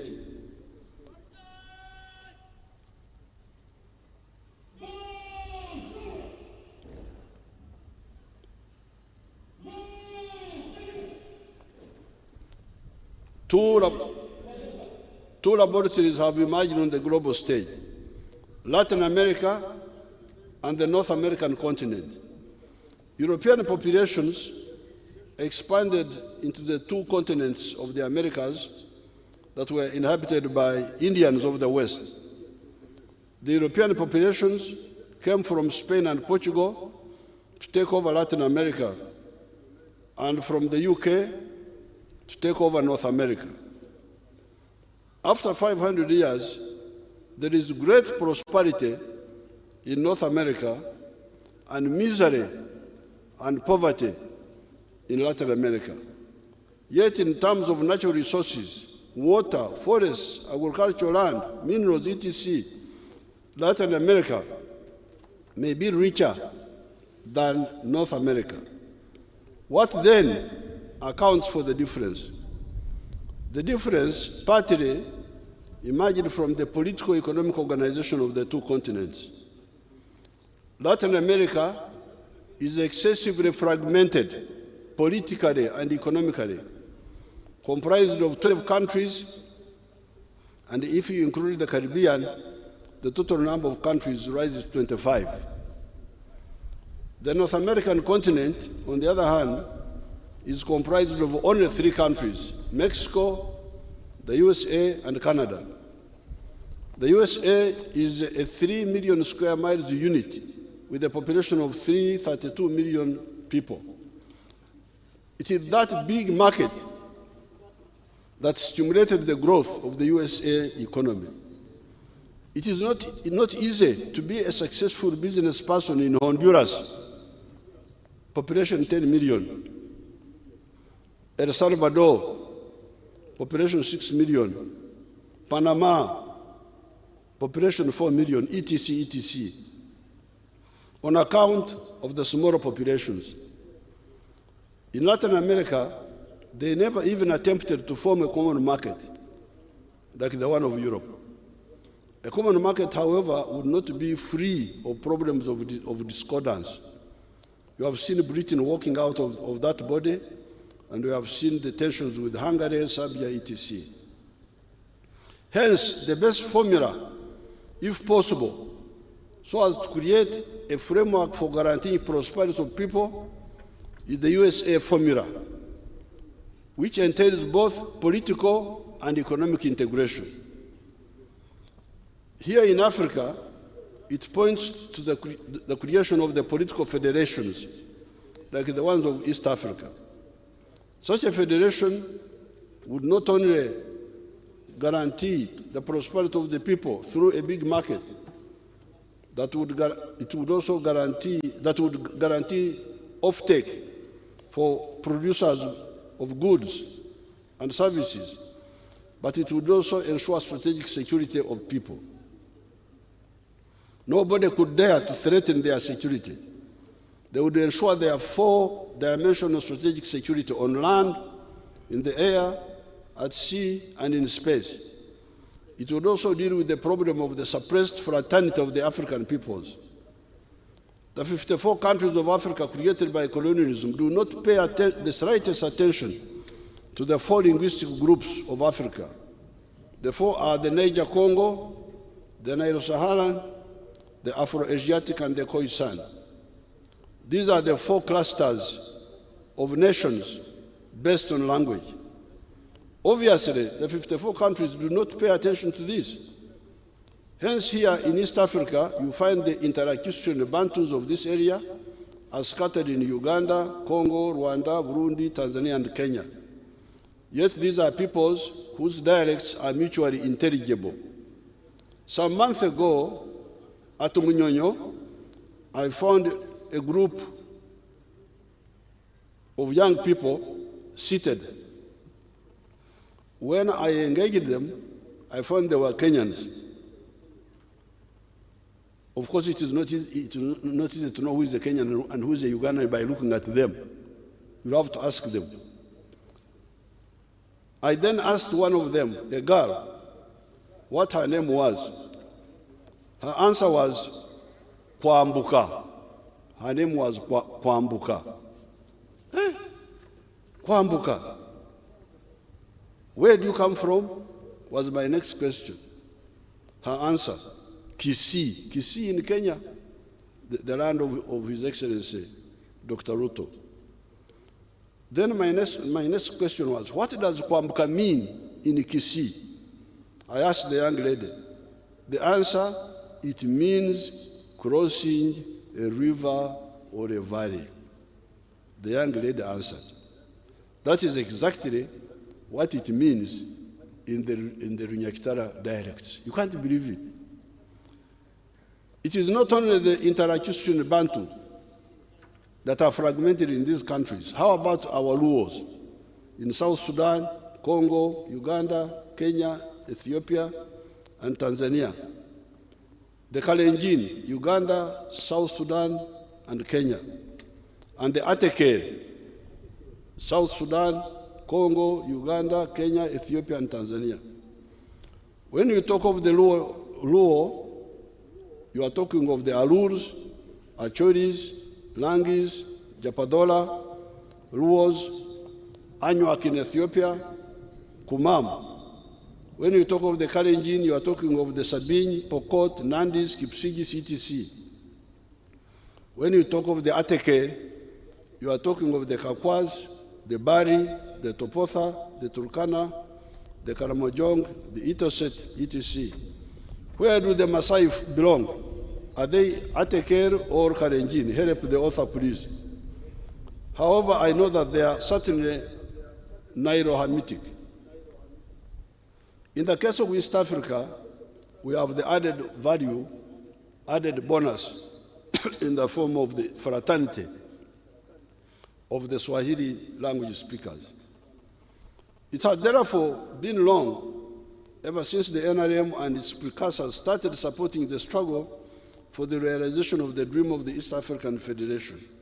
If we had achieved that by 1963, as the elders had intended, this part of the world would be very far. Some of the political elite let down Africa in 1963 by frustrating that effort. If that federation had been launched in 1963, you can be sure that Idi Amin would never have taken power in Uganda. There would have been no genocide in Rwanda or the killings in Burundi. Congo would have stabilized long ago. The problems of South Sudan would have been solved much earlier, and the problem of Somalia may not have turned out the way it did. Even today, the sort of problems we are facing would be easily solved. Take the problem, and I'm glad His Excellency Ruto spoke on this. Take the problem of high food prices, for instance. A few years ago, Uganda produced 5 million tons of maize. Uganda consumed only 1 million tons because Ugandans have other foods. It is only institutions and the animal feeds manufacturers that use maize. There was therefore a surplus of 4 million tons, which had no market in East Africa on account of the non-tariff barriers, protectionism. The prices collapsed, and the farmers in Uganda walked away from growing maize. Only now to be told that there is a big demand for maize, and even people are dying. The store of maize is the same as the store of milk, sugar, rice. Some Ugandans wanted me to stop Tanzanian rice. Please, I would not do that. If the Tanzanians are growing rice more cheaply, let them grow it and you buy from them. And if you want, you can apply and you shift and go and ask the Tanzanian government to allow you to do rice in Tanzania. In my opinion, East Africans will be better off if the most efficient East African producers are encouraged so that the whole of the region benefits. Recently, I was told of some attempts to block rice from Tanzania in order to protect the inefficient rice growers of Uganda. I could not accept such blindness. Why? First of all, punish Ugandans to consume expensive rice while Tanzanian brothers can produce cheaper rice. The other blindness is that you should remember that if you block Tanzanian rice, Tanzania will also block something else from Uganda. Where then is the future of prosperity for our region? Why block East African products and open our markets for subsidized goods from Europe, China, Brazil, etc.? Those should be the ones to be blocked because they are unfairly selling in our market. Foreign government subsidized goods versus our unsubsidized goods. If you allow subsidized Brazilian products to kill the market for Uganda's sugar in East Africa, what return benefits will East Africa get from Brazil? What does Brazil give you in return? East Africa is a potential superpower of the League of India or China. If we integrate economically and politically, assisted fortunately by the Swahili language, which is part of the heritage of this area. If our economics professors wake up and see the hemorrhage the NRM revolutionaries have been seeing ever since the 1960s, on account of only producing raw materials. And the political class determines not to build a Latin America in Africa, but instead build a United States of Africa in Africa, a very prosperous and secure future for Africa would be ensured.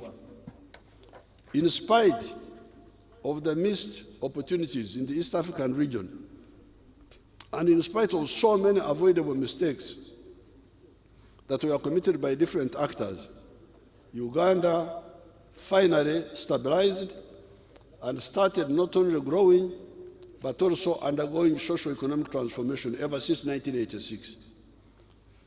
The small independence enclave colonial economy of 1962 of the 3 Cs and 3 Ts had by 1986 shrunk by 25%.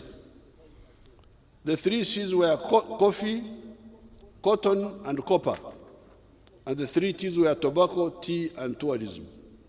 By 1986, all the 3 Cs had disappeared except coffee that was still limping on. All the 3 Ts had disappeared except tobacco, which was still limping on. Having lost 24 years, because you are talking of 60 years, actually you should be talking of 36 years. Because 24 of the 60 years were lost. Having lost 24 years of the 60 years, the NRM, our movement, had fortunately had many years of clarifying our ideological, philosophical, and strategic position on almost all issues of society and economy. We had already distilled our 4 principles of patriotism, Pan-Africanism, socio-economic transformation, and democracy. To realize the 4 principles, we put forward the 10 points program, out of which point number 5 was the one guiding us to build an integrated, independent, and self-sustaining national economy that rejected the slave role of confining ourselves to producing raw materials. The principle of patriotism struck a blow at the politics of identity, sectarianism of religion and tribes, and pushed forward the politics of legitimate interests of the people. That is why, ever since 1989, the NRM always won all elections by absolute majority in both popular votes and the electoral colleges on the first round. We have never had a second round here. And I congratulate His Excellency Ruto for winning on the first round. In the 1962 independence elections, no party could win by absolute majority because they had fragmented the electorate into sectarian groups that could never attract broad support. Guided by our principle of Pan-Africanism, when we won power, we worked with Mzee Hassan Mwinyi, Mzee Benjamin Mkapa, Mzee Daniel Arap Moi, supported by Mwalimu Julius Nyerere, who was still alive that time, to revive the East African community, which was re-inaugurated on the 30th of November, 1999. Guided by the same principles, we stood with the African brothers in South Africa, Namibia, South Sudan, Rwanda, Burundi, Somalia, etc. It is this principle that educates us not to aim at building a Latin America in Africa, but building a United States of Africa in Africa to ensure the prosperity of our people and the strategic security of Africa. Our belief in patriotism and Pan-Africanism enabled us to build a strong national army for the first time since the collapse of the Bourgeois Empire around the year 1500 AD. This is partly on account of the ideology of anti-sectarianism. We do not look at soldiers with sectarian lenses, but with soldiership and ideological lenses for patriotism. That is how we were able to build an army that could go for so long and anywhere for either no pay or low pay. This strong army has been always backed by a vast structure of popular support in the form of the RCs, resistance councils, diluted by the politicians to LOCs. They didn't like resistance. They changed it to that they are local. I also kept quiet. This peace architecture has enabled the economy to recover and thrive. By the end of last financial year, the size of the economy was $45 billion, having grown from $1.5 billion in 1986. The economy had therefore expanded 30 times since 1986, and we had entered the lower end of the middle income status with a per capita GDP of US dollars 1,046. This was in spite of the population growing from 14 million in 1986 to 43 million now. We could have achieved more if it was not for the obstructions we normally get from careerist politicians and administrators or neo-colonial agents.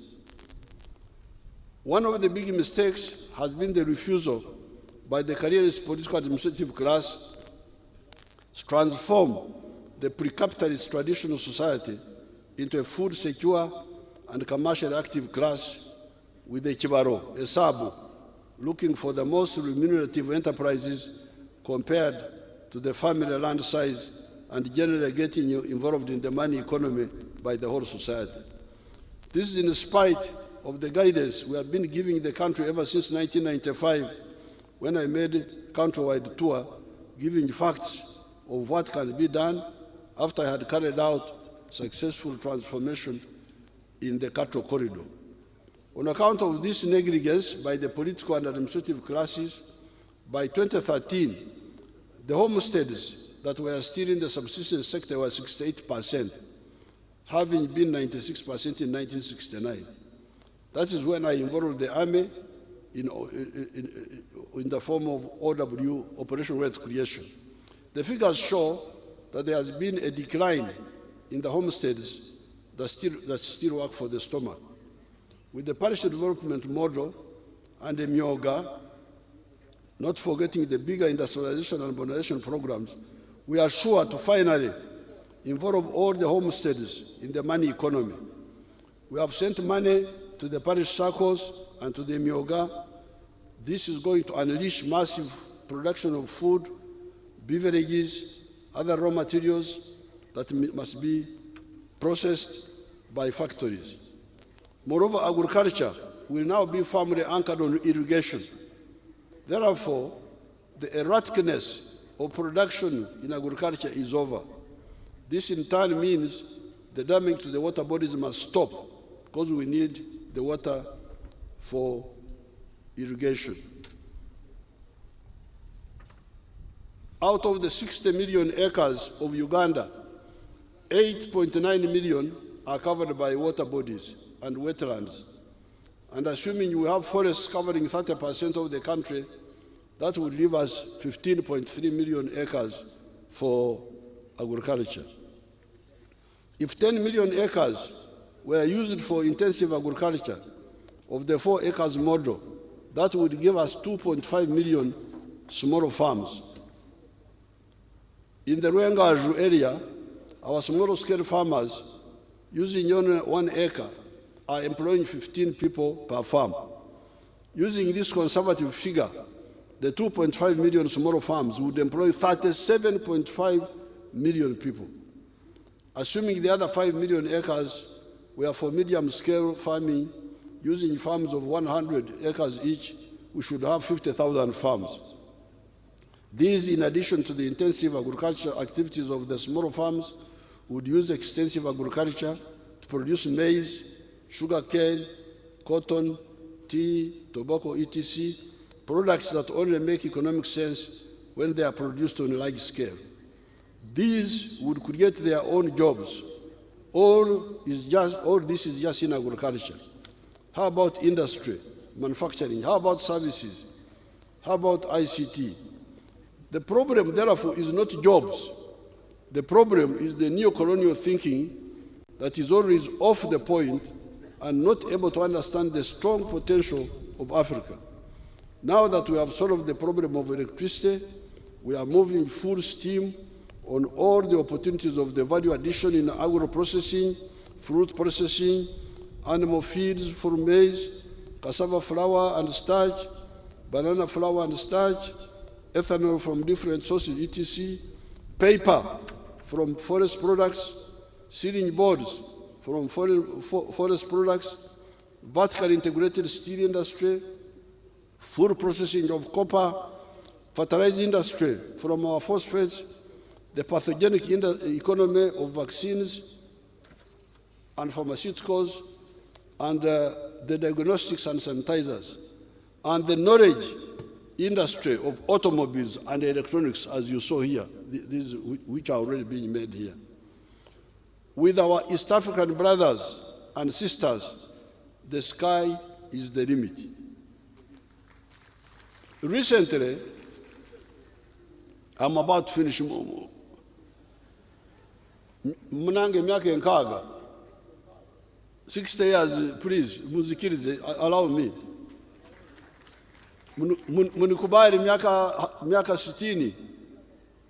Sio kitu rahisi. Wacha nitoe maneno yote. Recently, there was yet another manifestation of imperialistic arrogance and hegemonism by elements in the European Parliament, whereby they decreed from Brussels that East African crude pipeline should not be constructed until those arrogant actors permit us to do so. Parasitic elements from that part of the world have been causing problems for Africa and the world for the last 500 years. It all started with 1453 AD, when the Turkish Ottomans captured Constantinople and blocked the land route for Europe to the east for trade in silk, spices, etc. The Europeans, led by Portugal, legitimately started looking for an alternative sea route to the east to outflank the blockade, partly due to our internal weaknesses caused by the bankrupt tribal chiefs. What started as a search for alternative route to the east soon became a mega slave trading phenomenon: colonialism, exploitation, looting, and genocide in Africa, Asia, and the Americas. By 1900, the whole of Africa had been colonized except for Ethiopia. However, soon the Africans and other colonized peoples reorganized and launched a massive anti-colonial movement in Africa, Asia, Latin America, and the struggle for equal rights by the black nation in the USA. The African National Congress was founded in South Africa in 1912. By 1994, the arrogant imperialists were defeated in South Africa. Earlier on, the colonized peoples had achieved victories in Indonesia, India, Indochina, Mozambique, Kenya, Algeria, Angola, Guinea-Bissau, Zimbabwe, Namibia, and the whole of Africa, either through armed struggle or through peaceful mass struggle. 1994, with the liberation of South Africa, should have marked the end of imperialist arrogance and meddling in the affairs of their former victims. However, some elements are incorrigible, as you can see from this resolution. The patriotic forces in the world are, however, much stronger, and the patriotic forces in Uganda are much stronger and very capable in all dimensions. The imperialists use the mistakes and the weakness of Africa. Otherwise, Africa is invincible, as was shown by the victories in Mozambique, Angola, and Zimbabwe. East Africans, therefore, should not worry about those arrogant people, that those arrogant people can stop the oil project in East Africa. If any actor tries to delay our project, we shall decisively deal with that betrayal according to the relevant laws. We shall develop all the aspects of the project with willing partners. Initially, I was not interested in the pipeline. I was only interested in the refinery to produce petrol, diesel, aviation fuel for East African market. It is Total who insisted, even when Uganda had to give away US dollars 20.7 per barrel to use the pipeline. In the end, we support the pipeline because it contributes something modest to our Tanzanian sisters and brothers who, under Mwalimu's leadership, contributed so much to Africa, including Uganda, in the anti-colonialism effort. Besides, the pipeline corridor provided by the Tanzanian government will bring to us gas from Tanzania and Mozambique because our gas resources are not that big. We need gas for fertilizer manufacture, to produce chemicals, etc. Therefore, down with the imperialist parasitic measures. However, Africa should know that even during the anti-colonial struggle, we had progressive whites that were on our side. Lord Fena Brockway, Sir Dingo Foot, Professor George Shepard, etc. worked with Mzee Musazi in our anti-colonial struggle. Even today, there are progressive forces in Western Europe who can work for the common good of humanity, who are not part of white chauvinism. We shall seek them out.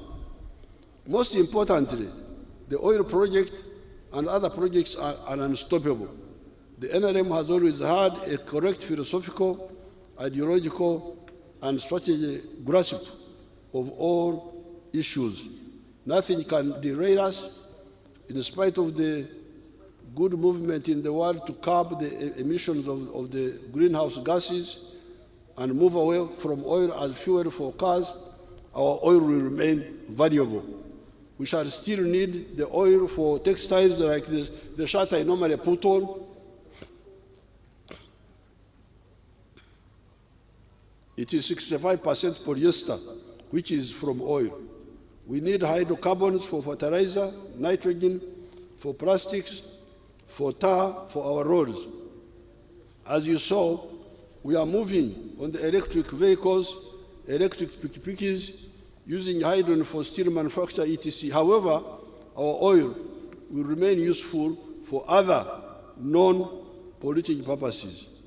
All living things have carbon in them. Carbon is not a problem. The problem has been greed of foreigners who jump from this to that looking for money without careful and honest study.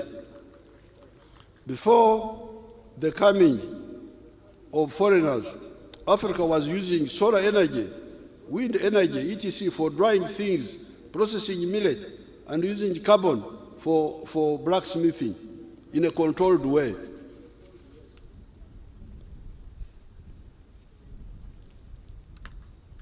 With the more understanding of natural laws, science, if we would do away with greed, all these products can be used safely and sustainably. When oil will no longer be needed for driving cars, it will serve us longer for use for other purposes. I thank everybody. In particular, I thank their excellencies, His Excellency Ndayishimiye, President of Burundi and Chairman of the East African Community, His Excellency Salva Kiir Mayardit, President of South Sudan, His Excellency Sheikh Mohamud, President of the Republic of Somalia, His Excellency William Ruto, President of the Republic of Kenya, His Excellency Dr. Ali Mwinyi, President of Zanzibar, and the Chairman of the Revolutionary Council representing the President of the United Republic of Tanzania, His Excellency Ebua Jean-Pierre, Vice Prime Minister and Minister of Public Service of DRC, and His Excellency Professor Manasi Nshuti, Minister of State for East African Affairs, representing the Republic of Rwanda, and Dr. Peter Mathuku, Secretary General of the East African Community, and Honorable Sadio Kamara, Minister of Defense of the Republic of Mali, for honoring us by positively responding to my invitation to be with us on this occasion. This is part of Undugu. Thank you so much. Mbasaside, have you survived the speech? Muchariwo katonda yebazigo oba muonye speech eno. Asante sana kama kuvumilia hii hotuba ndefu kiasi hiki. 30 pages. Thank you very much.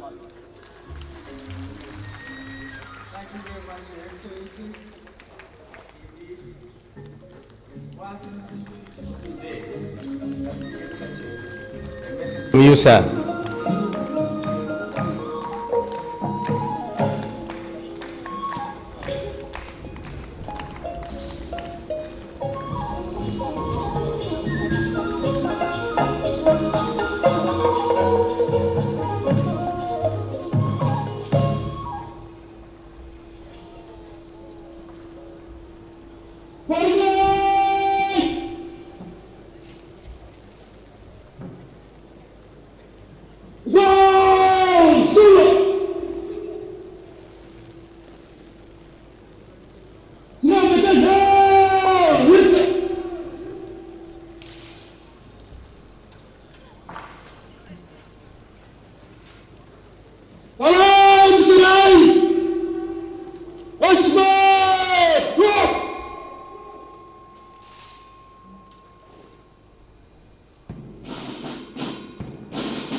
Mheshimiwa Rais.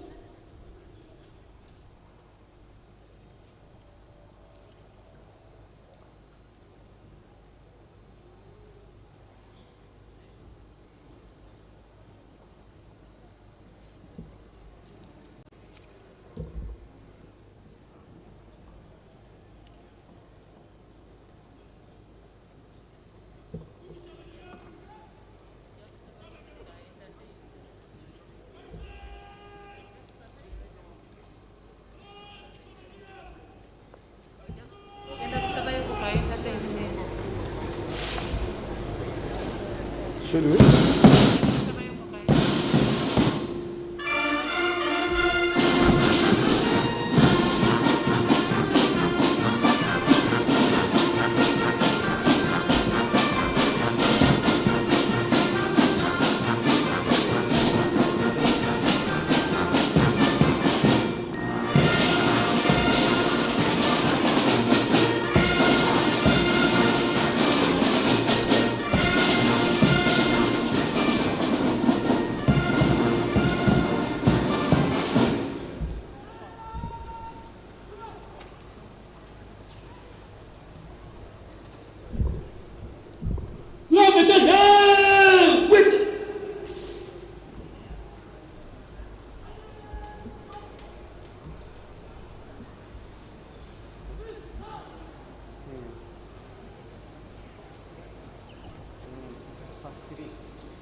Ejakait.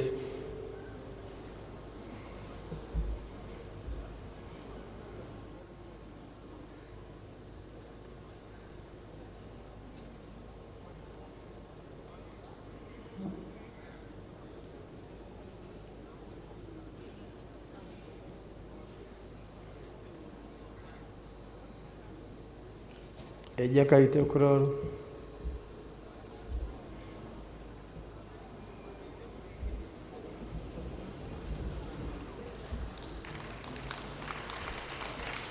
Thank you. Thank you. Parade Commander hands over to his second in command. Stop. Kwa madaraka.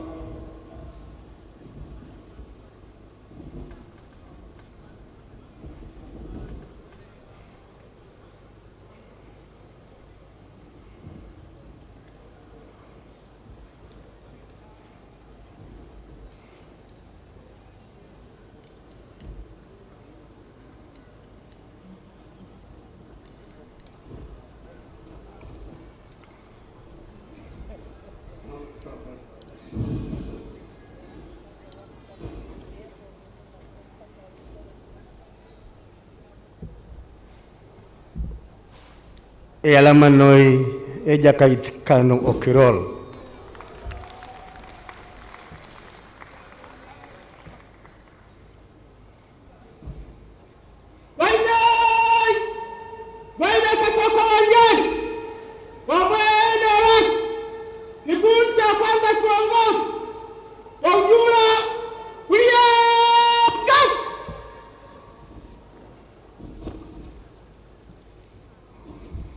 Your Excellencies, ladies and gentlemen, we thank all of you that have taken time to join us as we celebrate 60 years of Uhuru, 60 years of independence.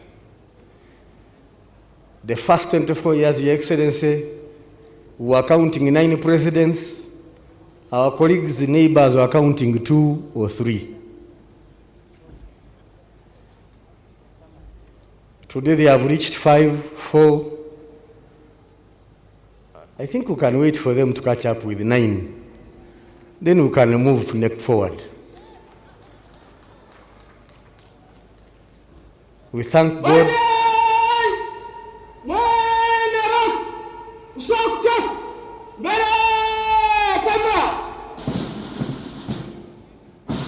We thank God for assigning you to lead this country the way you have done.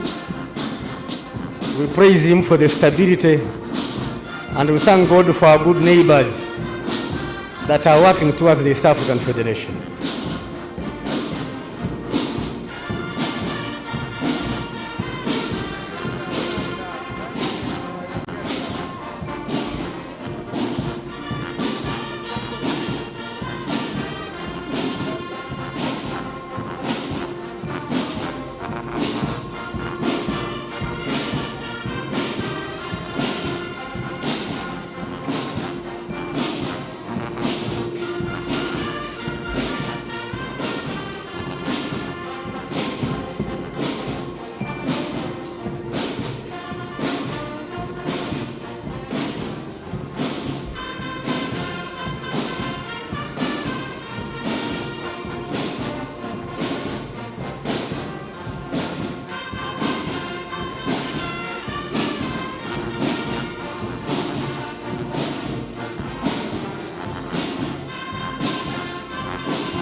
The Excellencies, our guests, are starting to depart, and the first to leave will be the President of South Sudan, His Excellency General Salva Kiir Mayardad.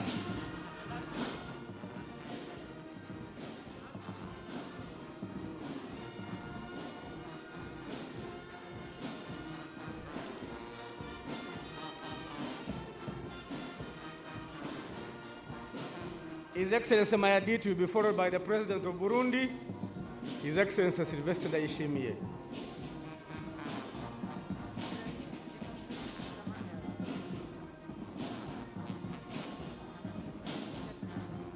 Your Excellency, the President of the Republic of Uganda, General Yoweri Kaguta Museveni, the First Lady, Mama Janet Kataha Museveni, visiting heads of the East African region and beyond, allow me to thank you and our visitors for attending these celebrations. Your Excellency, permit me to briefly recognize a visiting delegation led by Honorable Samuel Chepkonga and Senator Margaret Kamau, together with 8 other delegates who attended the National Prayer Breakfast. Your Excellency, at this juncture, you and our visitors were also joined by the following VIPs who should stand up for recognition. Her Excellency, the Vice President of the Republic of Uganda, His Lordship, the Chief Justice, the Right Honorable Deputy Speaker of Parliament, the Vice Chairman of the NRM Party, Right Honorable Prime Minister, Right Honorable Second Deputy Prime Minister, Right Honorable Third Deputy Prime Minister, the NRM Secretary General, honorable members of honorable ministers and ministers of state. Your Excellency, the departure procedure will be as follows. Burundi,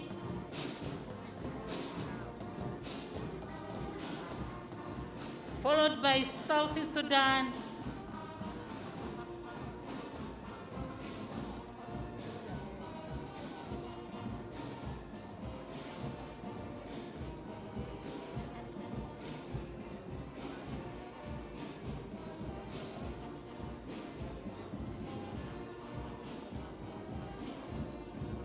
Somalia third,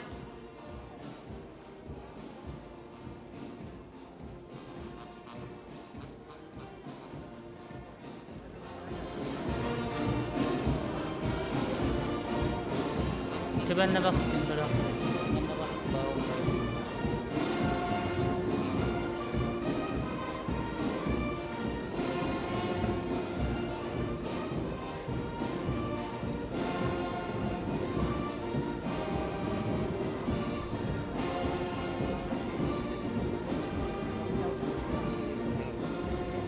South Sudan, Somalia, and Kenya.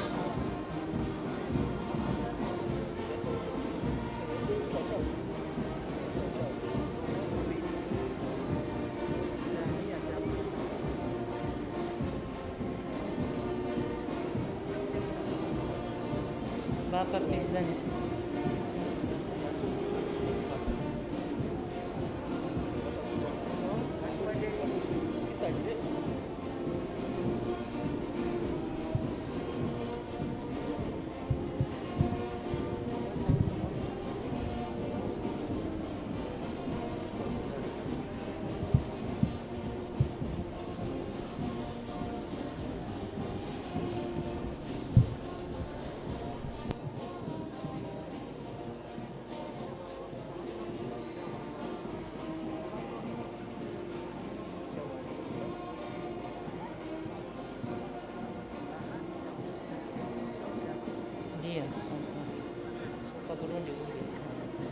South Sudan, Somalia, Kenya, Malawi.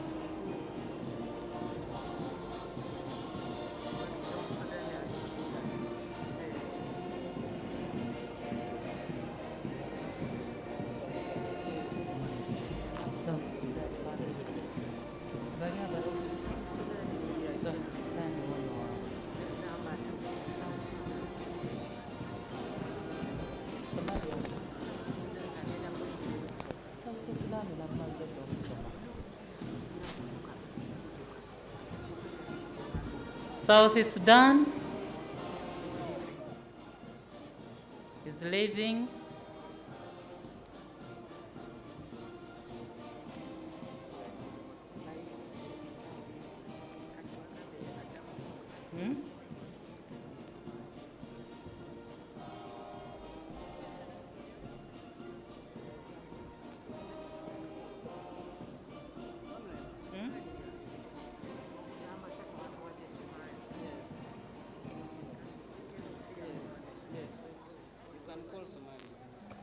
Somalia,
Somalia is leaving.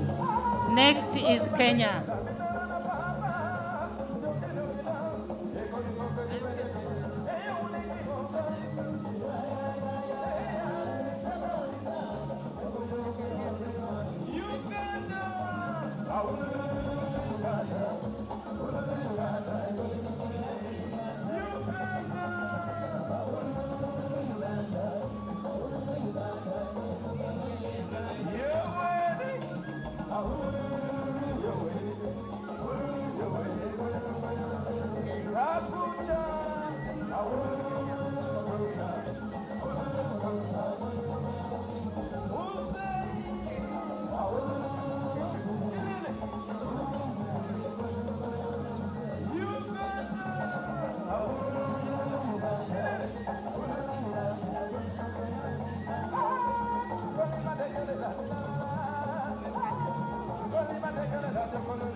Kenya is leaving.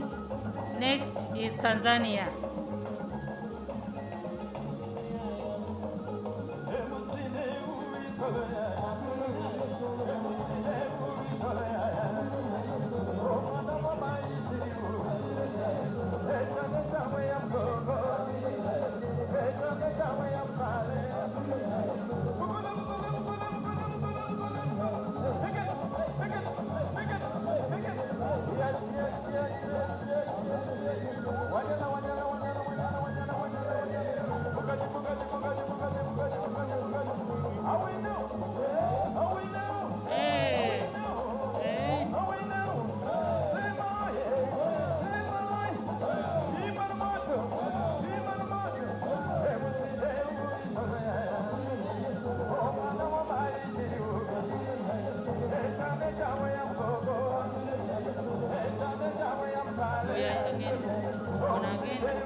Next is Tanzania.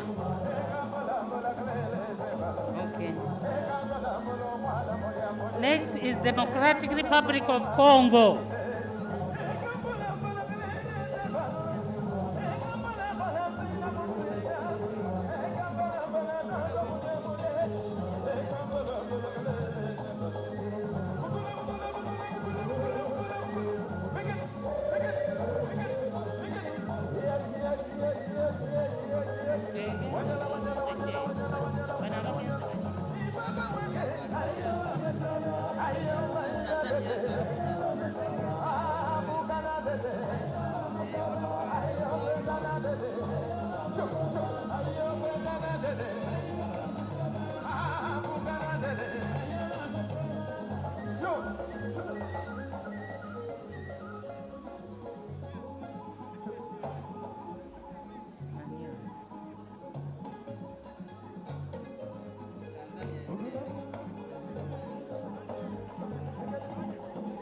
Tanzania is leaving. Next is the Democratic Republic of Congo.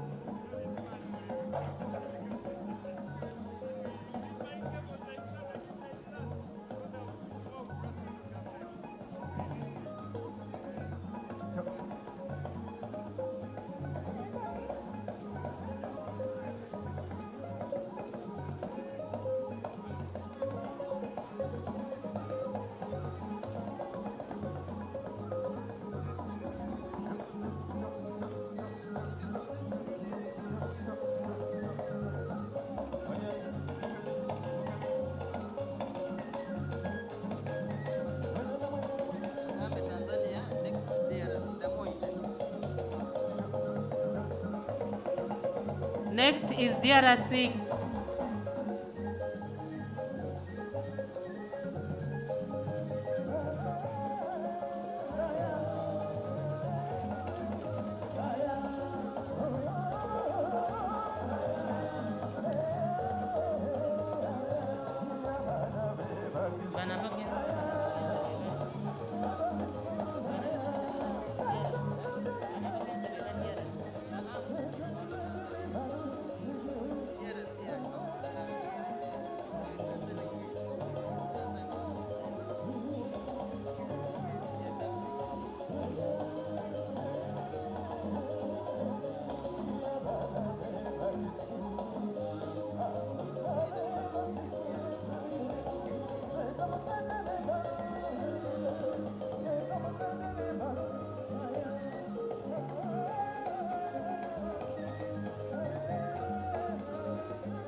DRC is leaving.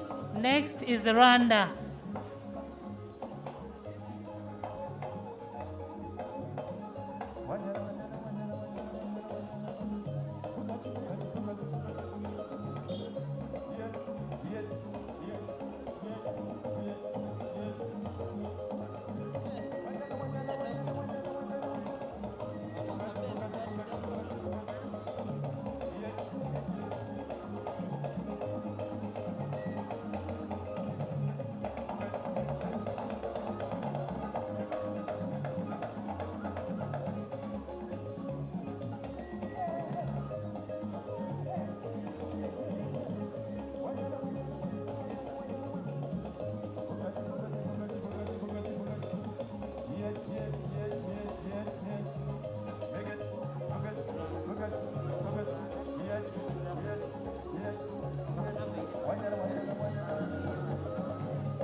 Rwanda is leaving. Next is the Secretary General of the East African Community.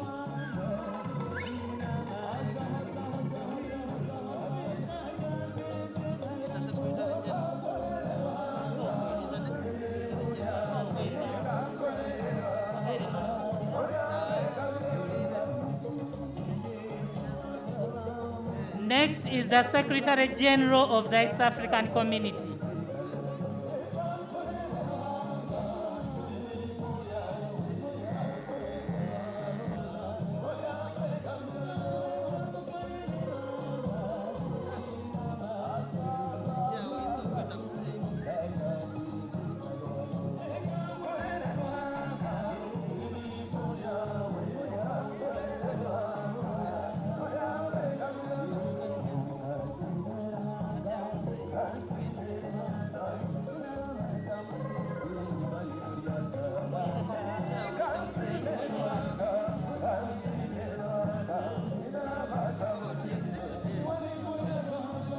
His Excellency, the President of the Republic of Uganda, lives at leisure.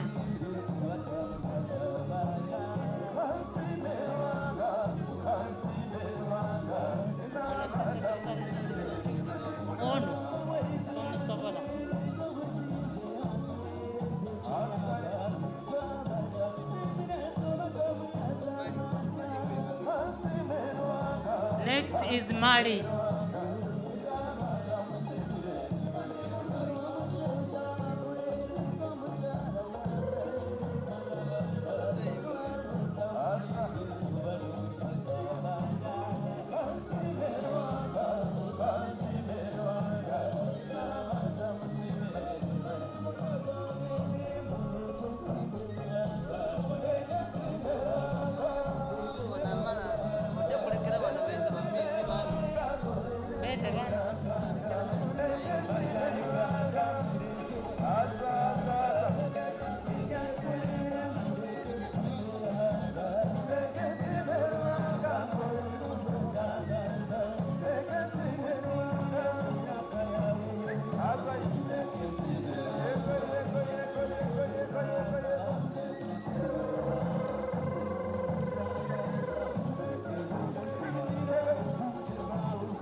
His Excellency, the President of the Republic of Uganda is leaving.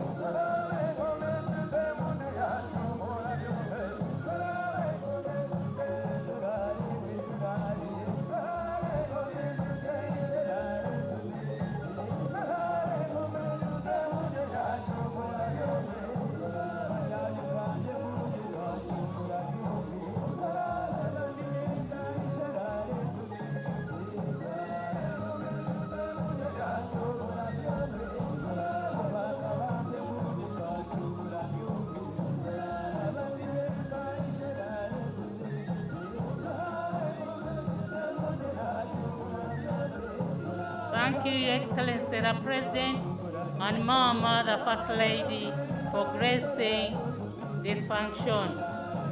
God bless you, Your Excellency. God bless Mama, the First Lady. God bless Uganda. God bless East Africa and Africa at large.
I want to thank Her Excellency, the Vice President, for participating, the Right Honorable Deputy Speaker, the Vice Chairman of the NRM Party, the Honorable Prime Minister, the Second Deputy Prime Minister, the Third Prime Minister, the NRM Secretary General, Honorable Cabinet Ministers and Ministers of State, Honorable Members of Parliament, Mzee Zibazukulu, thank you so much. We are now on the ground in Kololo, coming to the climax moments of the celebrations marking 60 years of Uganda independence. We are now seeing the convoys recessing from the ground in the order in which they came.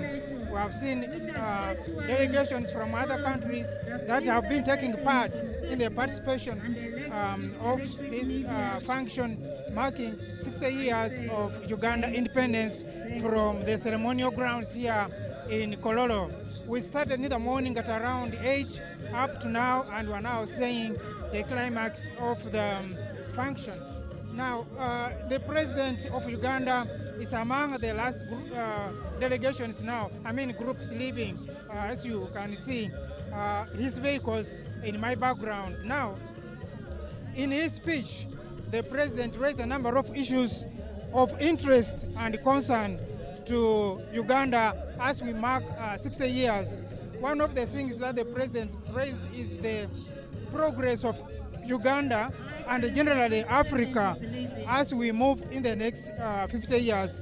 He talked about the exploitation that Africa and Uganda has seen, the injustices, economic injustices that Africa has seen, including sending raw materials from Africa, which to him said were giving jobs to the rest of the world.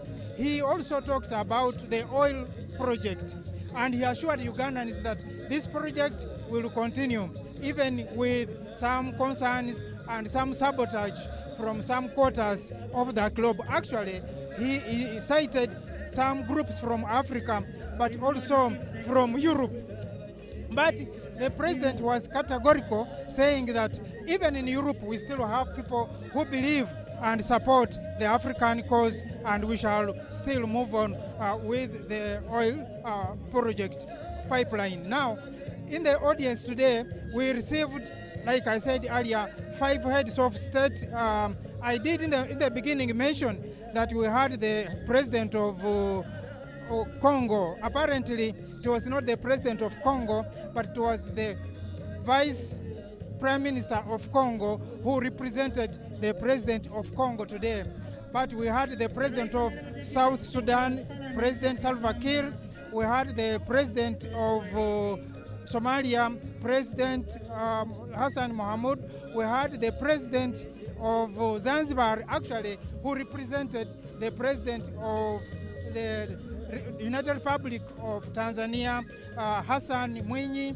We also had the president of Burundi, who came also to participate in this year's celebrations for Uganda, marking 60 President Ndai's president of Burundi. We also had delegations coming from Mali, which were, the group was led by the Mali Minister for Defense, and Rwanda also with the Minister of Rwanda. We are now winding up with Kololo, and on behalf of the team which was on ground, on the cameras and the control, we now hand you back to Broadcasting House on Nilo Avenue. Thank you so much for being with us, and thank you. Continue back with our usual programming. Don't go away. Thank you.